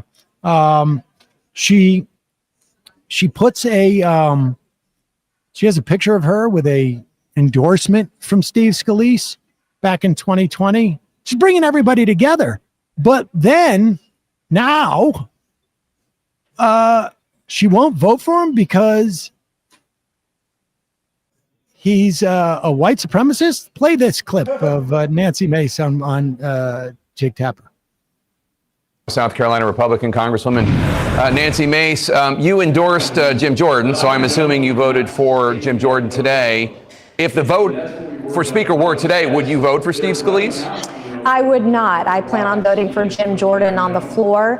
I've been very vocal about this over the last couple of days. I personally cannot, in good conscience, vote for someone who attended a white supremacist conference and compared himself to David Duke. I would be doing an enormous disservice to the voters that I represent in South Carolina if I were to do that.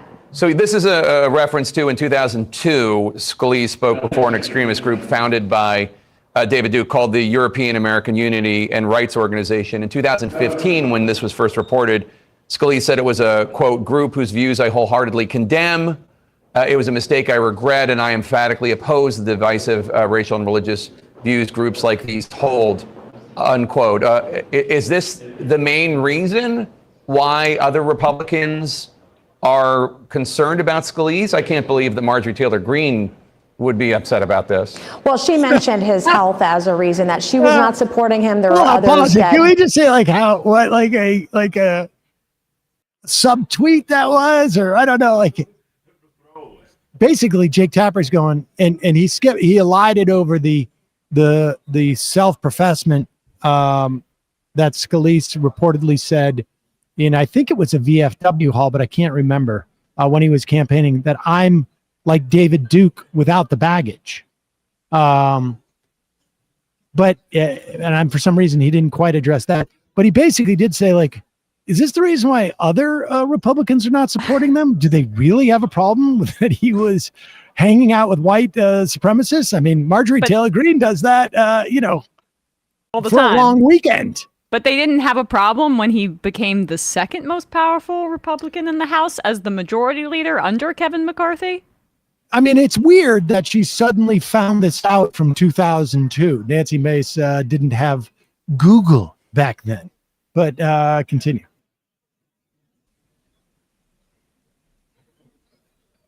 Organization. In 2015, when this was first reported, Scalise said it was a, quote, group whose views I wholeheartedly condemn. It was a mistake I regret, and I emphatically oppose the divisive racial and religious views groups like these hold, unquote. Is this the main reason why other Republicans are concerned about Scalise? I can't believe that Marjorie Taylor Greene would be upset about this. Well, she mentioned his health as a reason that she was not supporting him. There are others that don't understand what the path is moving forward on spending bills or a continuing resolution. There are others with me that represent districts that would not support someone who attended those kinds of events in the past. And so, also as a woman, I have grave concerns as a woman in balancing the protecting life and protecting women's rights. And so we were supposed to have this vote today at 3 p.m. on the floor. That vote has not happened because he does not have the votes. It's the number that I'm seeing is far higher than 12. Will not be voting for him on the first round. But if we're going to have this, the American people want us to get back to work. Let's have this debate on the floor. Let's move forward. Let's find someone who can bring us all together, and let's get back to work. We have a very divided world right now. When I see what's happening in Israel, I want someone who's going to be a leader and bring our country together.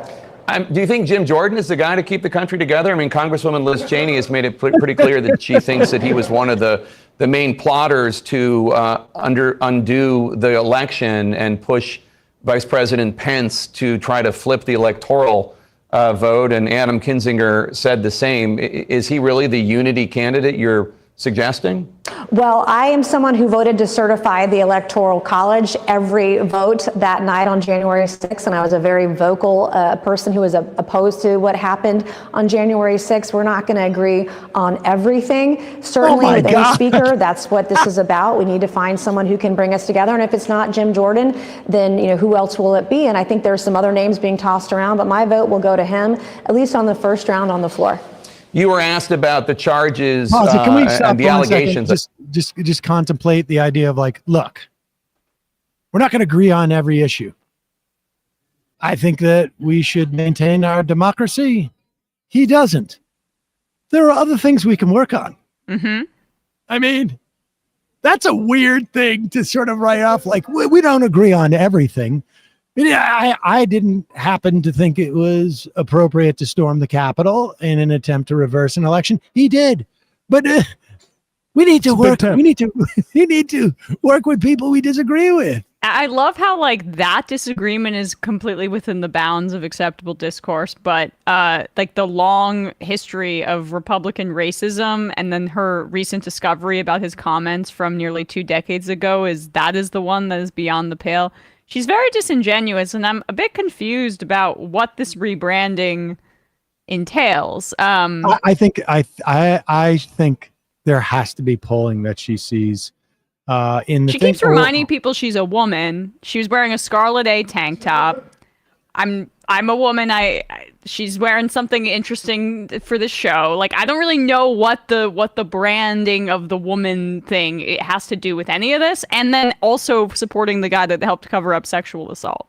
It's just she's getting a lot of contradictory, I feel like, branding advice, and I'm not sure where it goes from There was here. that prayer breakfast thing too, where she's talking about she's almost late because she's having sex. That's the other thing. She's also working in titillation. Titillation. I mean, I'm sorry, I had to say something. It's just that also is just very bizarre. Anyway. On January 6th, we're not going to agree on everything. Certainly with any speaker, that's what this is about. We need to find someone who can bring us together. And if it's not Jim Jordan, then who else will it be? And I think there's some other names being tossed around, but my vote will go to him, at least on the first round on the floor. You were asked about the charges and the allegations, I should say, being made about Congressman Jordan when he was an assistant wrestling coach, I believe, at Ohio State University. This was Sunday, and you said you didn't know anything about it. I assume you've read up on it. I have since learned a little bit more. And again, I mean, these were, I guess, adults. This is something that should have been adjudicated in a court of law. I don't know that it has been. It will be. And again, we can't make decisions based on rumors. We should make them based on facts. I do want to move our country forward. I want a leader that we can trust and who's going to work hard for the American people and can bring, even in some cases, both sides together on different issues. Yeah, I mean, I'll just suggest that there are grown men who today are saying Jim Jordan knew about this doctor who was molesting them, and he's a liar, and he shouldn't be speaker. But moving on. I mean, has that been adjudicated in a court of law would be my next question. I mean, where is that? But I'm just saying they're saying it on the record. But beyond that, moving on, who are some of the consensus candidates if it goes to a third? They've done Senate testimony. Right? I mean, you played images the other day. You played video of them out the other day, right? Yeah, in the Ohio state legislature. Yeah, I mean. And the Supreme Court just said this lawsuit could go forward. So we will get a little bit more information. There may be, yes. She's, whoopsie. Is there any more to that? Bradley says the best is yet to come. So we've got to tune into that. This is in a court of law would be my next question. I mean, where is that? But I'm just saying they're saying it on the record. But beyond that, moving on, who are some of the consensus candidates if it goes to a third round, fourth round, fifth round? I've heard Congressman Patrick McHenry's name out there. I've heard Tom Cole or Tom Emmer. Who are some of the other possible individuals who you think maybe could get to 217? Well, I think Jim Jordan is not out of the mix. I've talked to a lot of people who still support him. I've actually talked to Democrats who trust him at his word. I don't think that's out of the realm of possibility. Jim Jordan? Yes, I talked to Democrats over the last week on who do they trust, even though they wouldn't agree with him on many issues. He is someone. The Jim Jordan from Ohio? Oh yes, the Jim Jordan from Ohio. Democrats in Congress? Yes, they can work with him. And those that name one Democrat from Congress that trusts Jim Jordan. People off the record. They trust him more than they trust the former speaker. In my private conversations with Democrats, I will say that. I will also say that other names that I've heard are Patrick McHenry, like you said, and also Tom Cole. Really, what people want is someone that they can trust and who will be true to their word at the end of the day. Okay.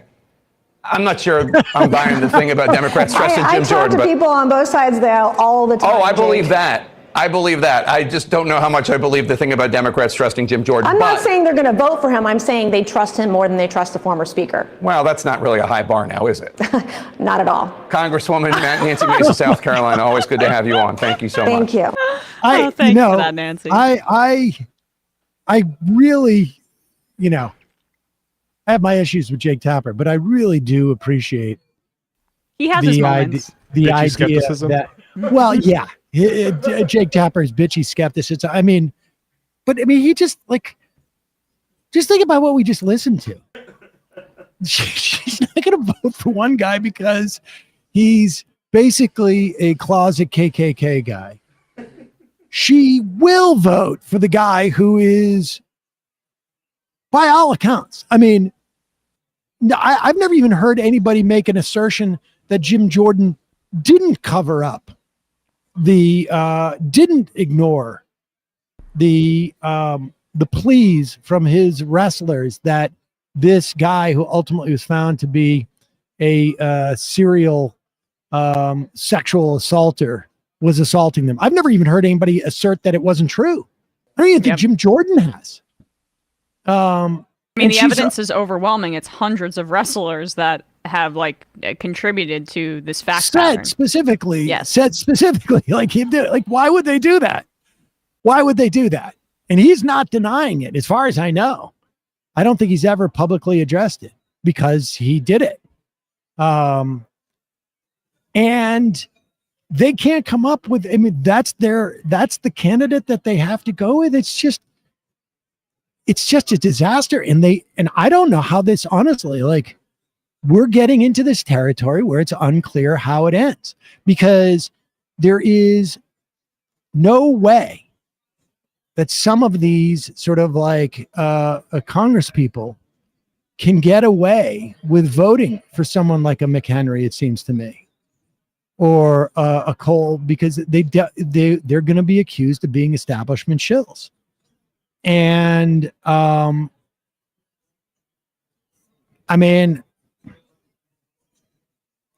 Speaker Jeffries could oh happen. my God. Can you imagine? I mean, it's unlikely, but again, but it's also sort of like at one point this has to resolve.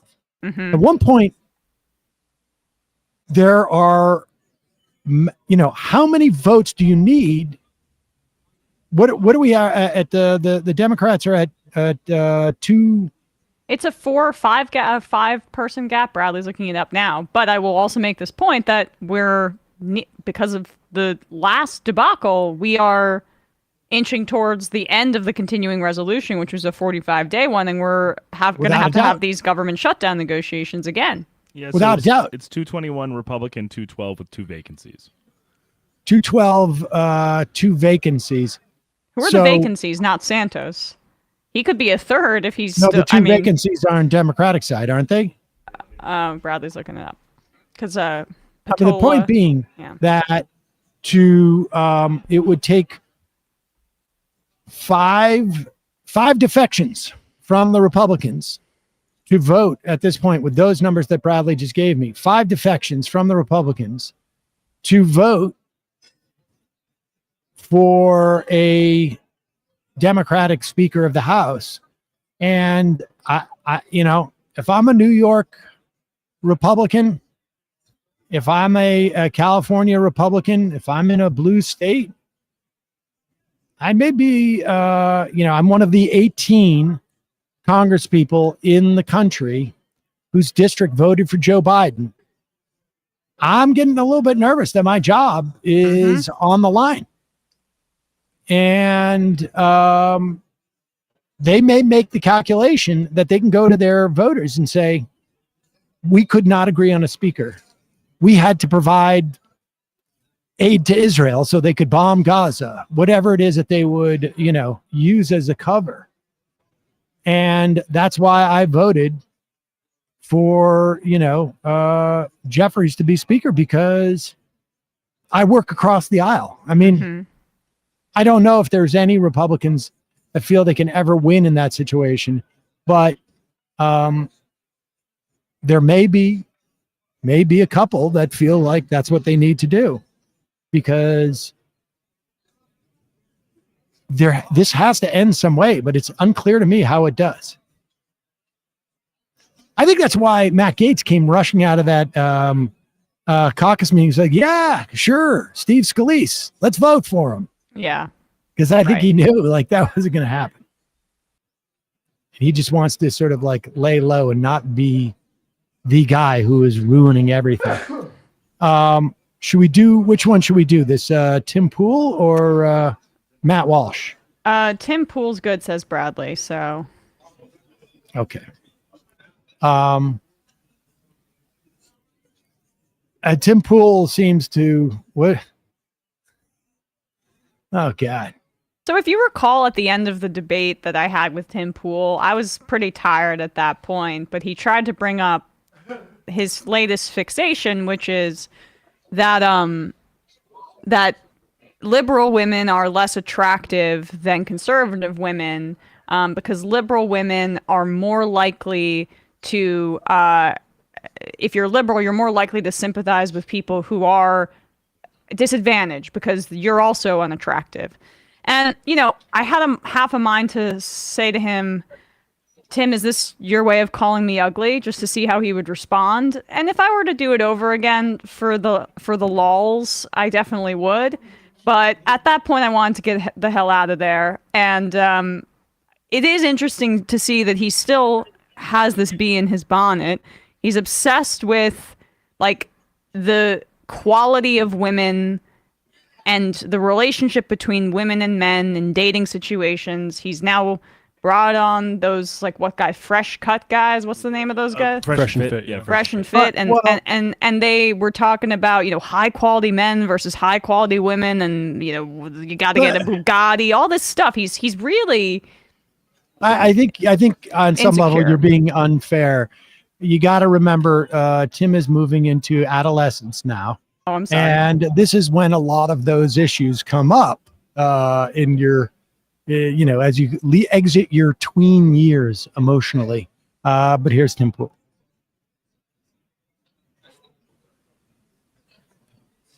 From the Daily Mail. They say, Bryce Adams, 29 from Florida, joined the adult content site. Oh, it's so brutal. OnlyFans tried to be legit. And in just 2 years, she has turned into a booming business, earning herself millions of dollars along the way, as well as a legion of avid followers. She raked in $6.4 million last year and gained a whopping $60,000 just for one live stream. Here's what I love about this. I often think about these women who are like, they have that video walking through New York for 5 hours as a woman, and all the guys are like, how you doing? Like, what up? Like, guys following her. Some of it was benign. Some of it was kind of creepy. And it's funny because I've talked about this before. Men do suffer the same thing, but men are valued for their social status, not for their attractiveness, mostly. So, a hot guy walking down the street might have a girl say something, but probably not.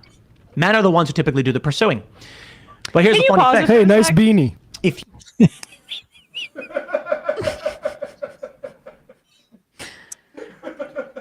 Oh, that ollie that you did?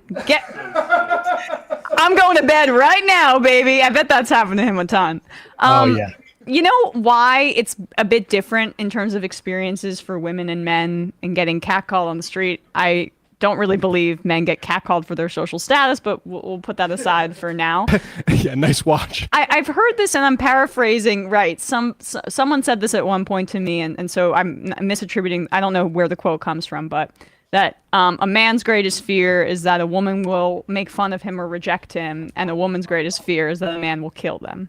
And it seems a little old-fashioned in a sense, but there is some truth there too. The reason catcalling is a little bit more problematic for women is because women have a fear of getting sexually assaulted by men, and that has been borne out by history, by sexual crimes. It's what the catcalling might be a prelude to, which is like a violent attack. Exactly. And so I love how he starts off as like, some of it's threatening, some of it's acceptable. Tim, how did you make that determination? How did you make that determination? But anyway, I just for some context, this Bryce, whatever her name is, makes $6.4 million over the whole course of the year on the platform as one of the most liked creators on OnlyFans. I'll just say OnlyFans owner reportedly earned $1.3 million per day in bonuses last year. That does not include that is over 260 work days. Does not include his salary. So. And I would also suggest that Tim Pool is probably making very similar amount of money, and just like showing off, really just exposing his stupidity on a daily basis. It's more or less the same business model, just a slightly different part of the body. I do just want to say, like, if you're a young man and the sort of issues of loneliness are affecting you, like the point, like Tim Pool is not going to solve that. He wants you to continue watching Tim Pool, which you are not going to do if you ever get into a relationship and socialize. So he's going to continue leading you into cul-de-sacs. But all right, continue. Mostly. So, a hot guy walking down the street might have a girl say something, but probably not. Men are the ones who typically do the pursuing. But here's the funny thing. If you are a beautiful young woman, and you walk down the street, guys probably going to holler at you. That's what they find socially desirable. If you are a man of no social standing, that's it. But what if you're a guy who jumps out of a suit wearing Armani, jumps out of a McLaren or whatever. A Bugatti. Puffs your shirt a little bit, turns around, gives a wink, and you've got jewelry. Then you're going to get people trying to ask you questions. And it's a fact. It is absolutely a fact. I was hanging out. We went to go eat in, where were we? We were in Leesburg, Virginia. Getting sushi. And I'm hanging out with the boys. Oh my God. And, like some of the people in the crew dress up and look the part, I guess. Successful, well-known individuals that we're hanging out with. And sure enough, we have dudes walking up being like, do I know you from somewhere? Like, you look like you rock star, man. Pause it for a second. Wait a second. Wasn't like dudes? What wasn't this story supposed to be about how people of the opposite sex will pay? Like, isn't he building this all up to women? You'll pay attention to him because he has all the accoutrement of success, and his Hey, aren't you a boys, rock star? Yeah, his boys are walking out, and he's just attracting like teenage boys. Like, oh, sick! You got the McLaren, you got the pimp suit, McLaren. Like everything he's saying. Like, this is what's kind of makes me pity him to a degree. Is like, he really thinks that that's what's going to make men desirable to women. I mean, dude, you're really listening to the wrong people. I don't. He's called. Hey, aren't you the guy who's saying "Only Ever Wanted"? The music through that shitty filter. Oh my god! The dude called me. I love all the accoutrements of Yeah. success are like Bugatti or McLaren, and you come Rings out, on 4 you got your fingers. rings, and you got like the whole like it's. The dude called me a pedophile. I shouldn't have sympathy for him, but it's like it's almost as if someone is doing some sort of psychological operation on a impressionable adult men as to what they can do to repel women most by dressing and acting like the biggest douchebags possible, but being told the entire time that this is desirability. If you're not socializing with women, like the solution is to get into context where you're making friends and socializing with women. It's not to get in an expensive car and put on jewelry. Yeah. I mean, this is what's sort of fascinating. It's like literally like the idea of being involved with I mean in Tim Pool's life, it's specifically, you know, women. If you're a man, it's specifically women. But the idea of like getting into a relationship, it's like forget anything other. If we could just have a spray, and that would it. In the absence of a spray that you could wear, all you need to do is get a bunch of stuff that makes you look rich. And that's how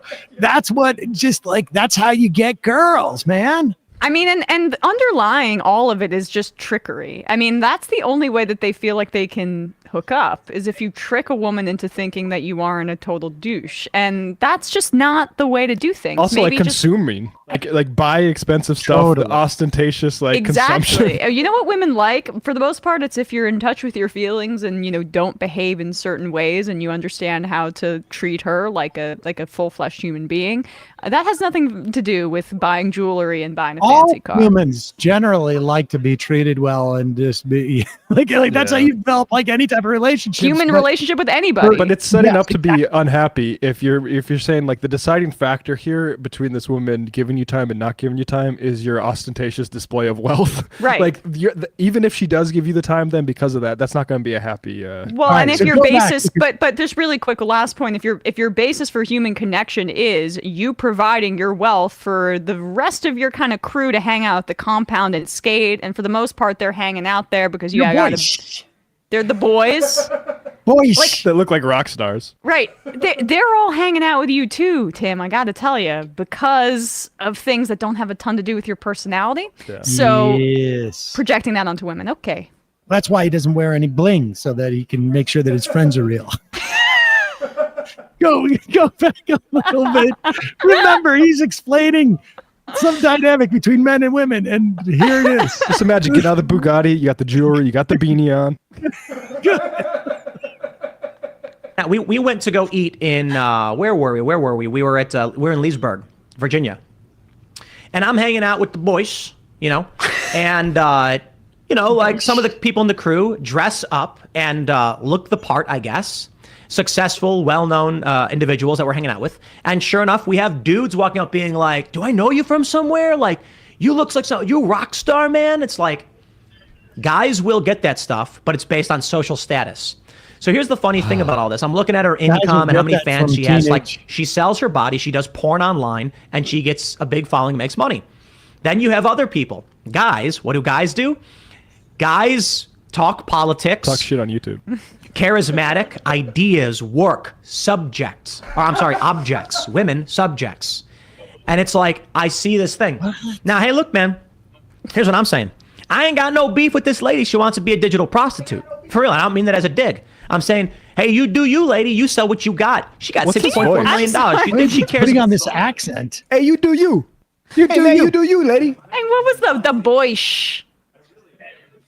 Is he trying to But do wait a some second. sort Wasn't of... his whole point that he was leading up to was that women use their physical attractiveness to get attention from men, and men use their exhibits of their success to get attraction from women? But his example was just some teenagers coming up going are you a rock star? Yeah. And why are you dressed so ridiculously?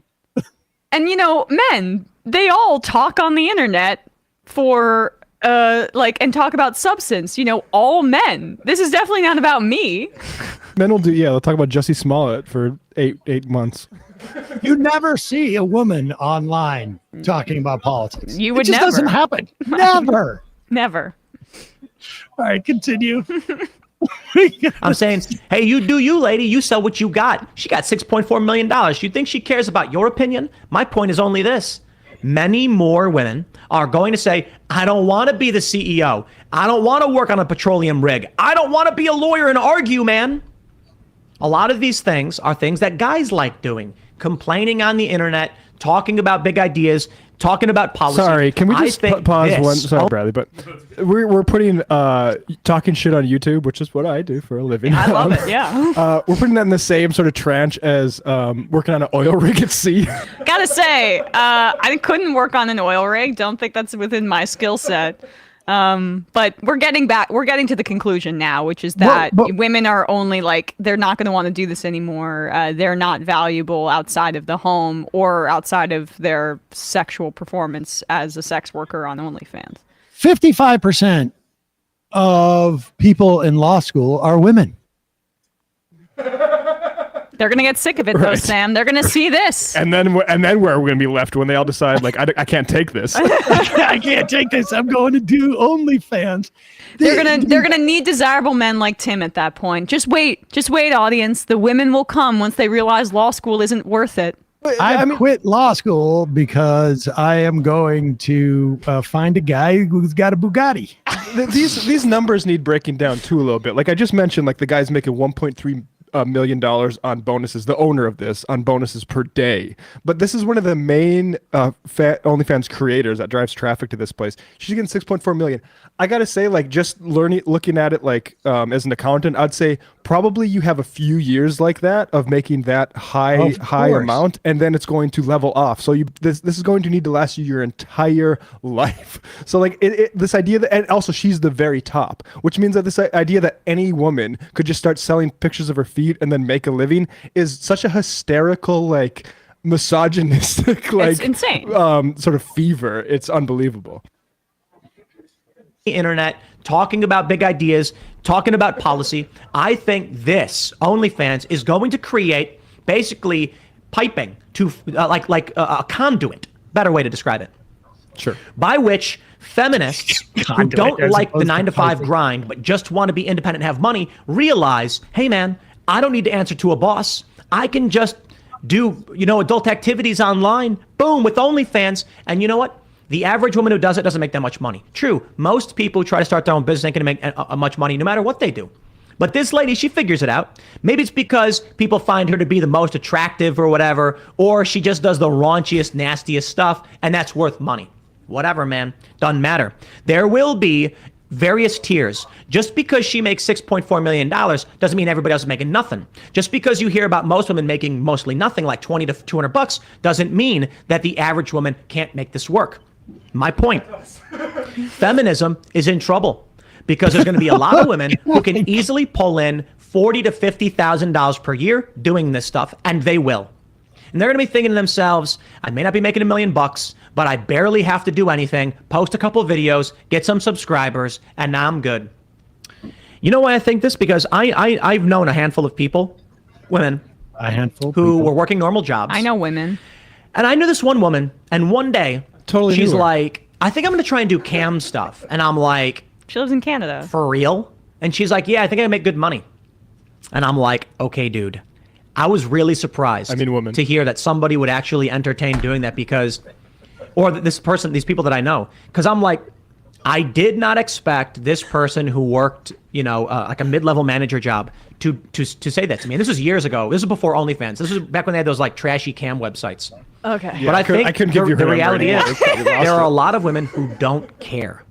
They absolutely will show off their bodies for money and even engage in lewd and lascivious activities behind a paywall for cash. All right, pause it. I'm done. I'm done with this. Okay, so but.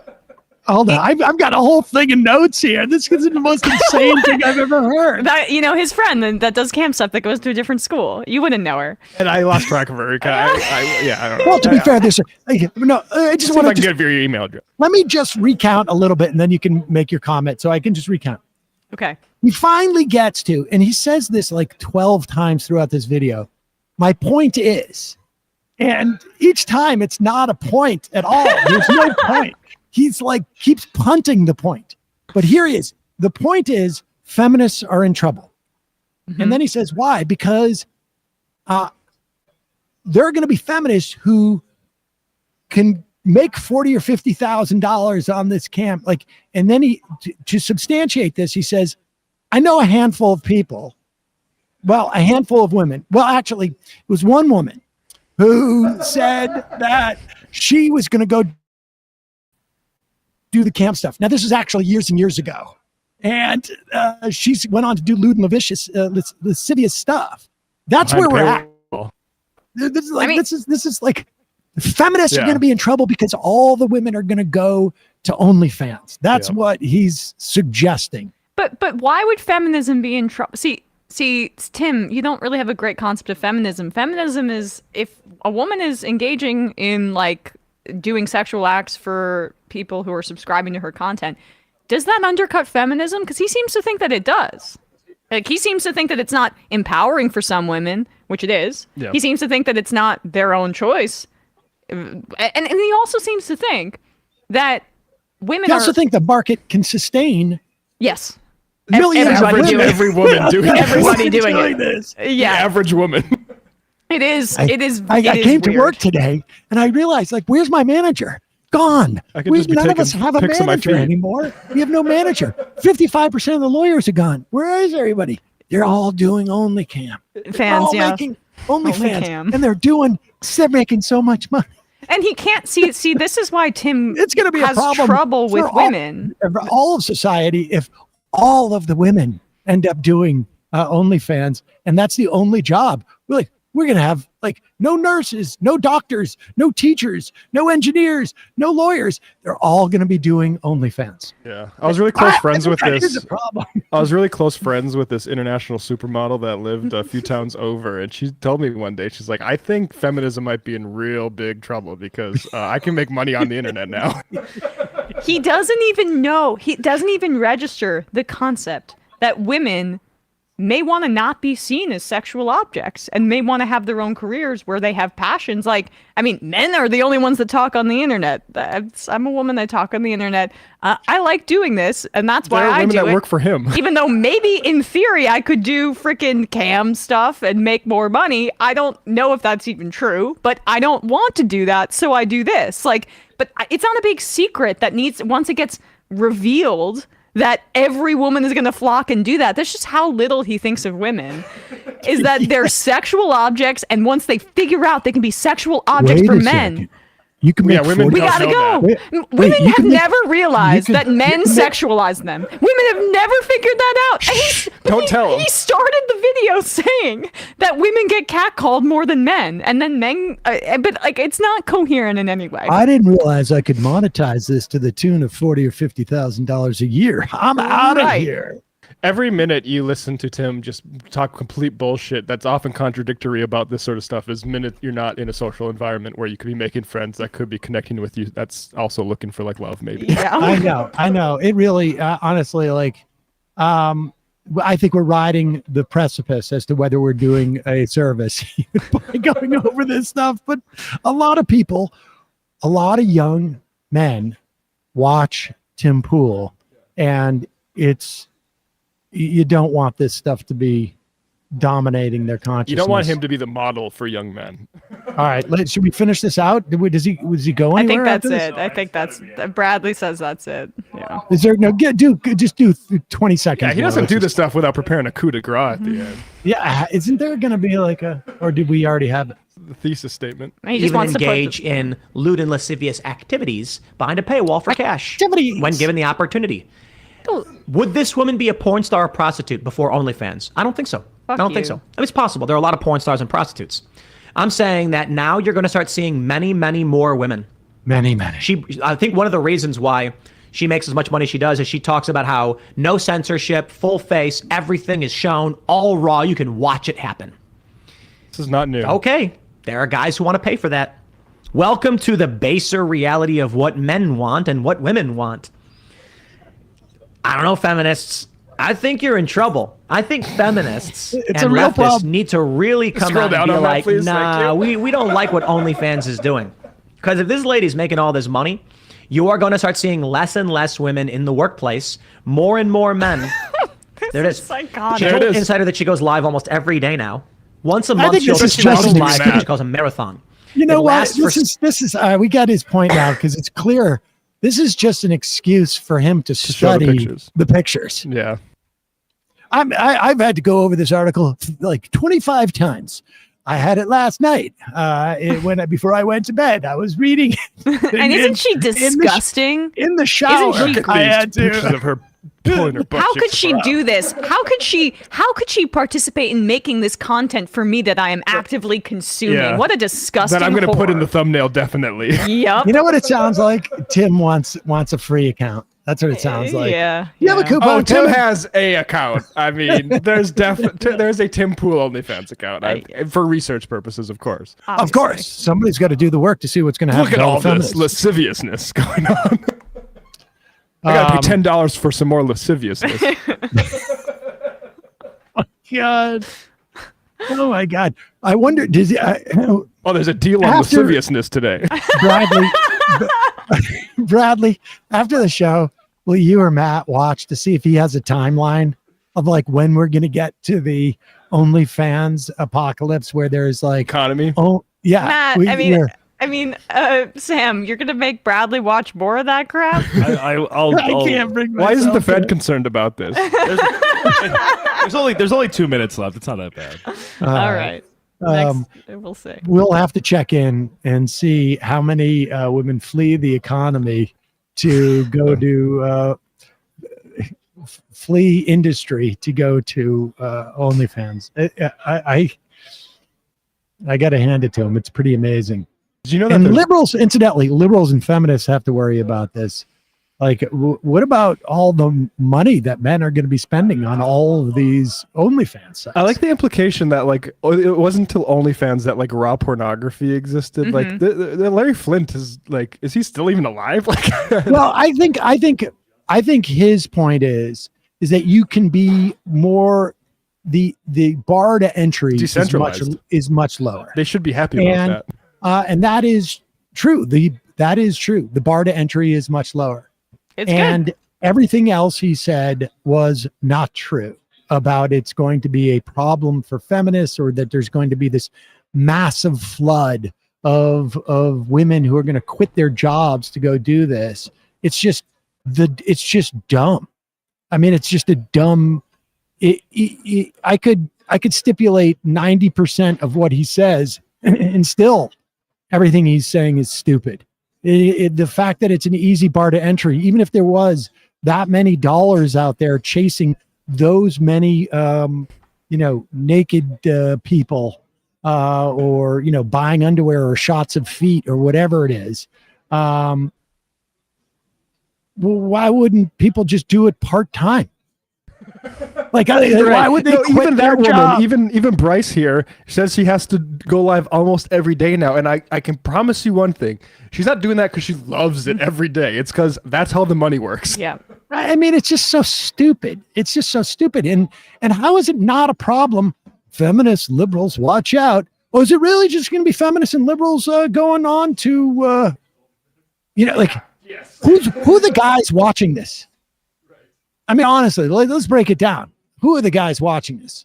we can find data on porn consumption in amongst conservatives, and I've got some bad news for Tim Pool, because what's going to happen with conservatives, of course, is they're all going to be watching all of these feminists on OnlyFans, and they're going to leave their jobs, or they're going to go into bankruptcy because of all the money they're spending. So watch out, conservatives. I'm sorry. I needed that laugh for sure. I needed that, Tim Pool. That's what the fun half is for all the depressing, horrible news that we have in the rest of the show. Palate cleanser. We'll always have Tim Pool to, I like the idea that Tim Pool's talking about policy. Someone sent me a clip of Tim Pool talking about policy.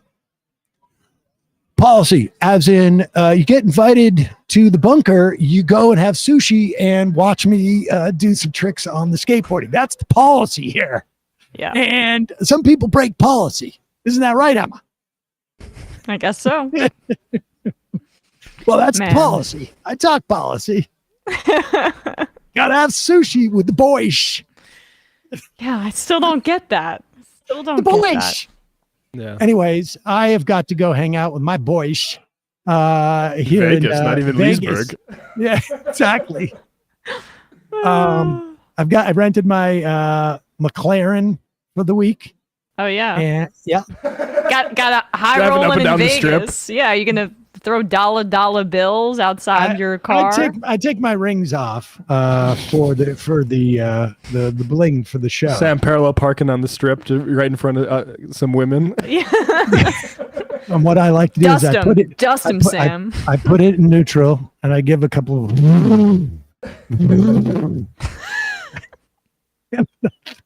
3-point park.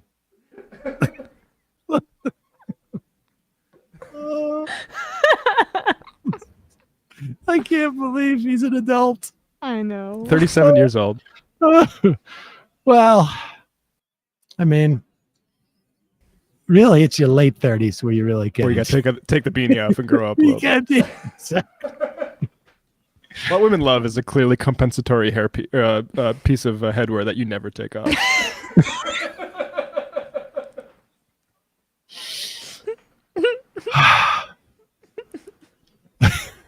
Folks, it's your support that makes the show possible. Forget it. Emma, what's on ESPN? We did a full NFL breakdown on Tuesday. Picks against the spread today. Also a little NHL preview because Bedard scored his first goal last night. The biggest prospect to come into the league since Connor McDavid potentially. So youtube.com/ESPN show at 4 p.m. today. Tom from Yacubia says, honest question, does Tim Pool have a 9-year-old inside of him pulling levers and pushing buttons? I just feeling very nervous these days. Or maybe it's a what's the Tom Hanks movie situation?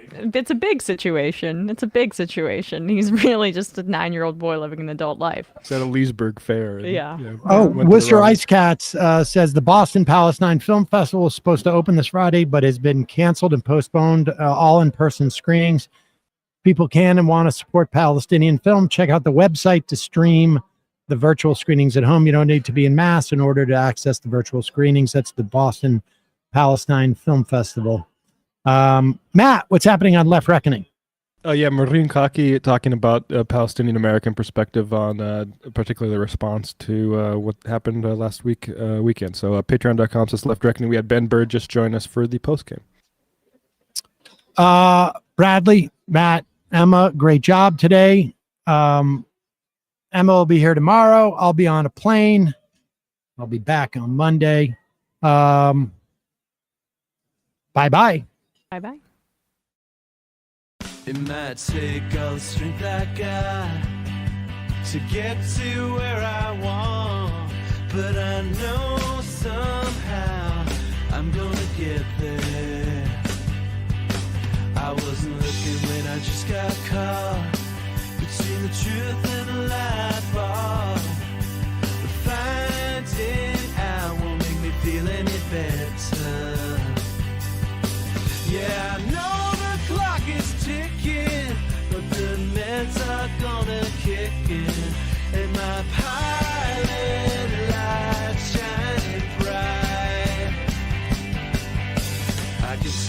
choice was made for the option where you don't get paid, for the road that bends before it finally breaks you. I guess somehow I lost my drive between the 101 and the 5. Do you know how far the detour takes you? Yeah, I know.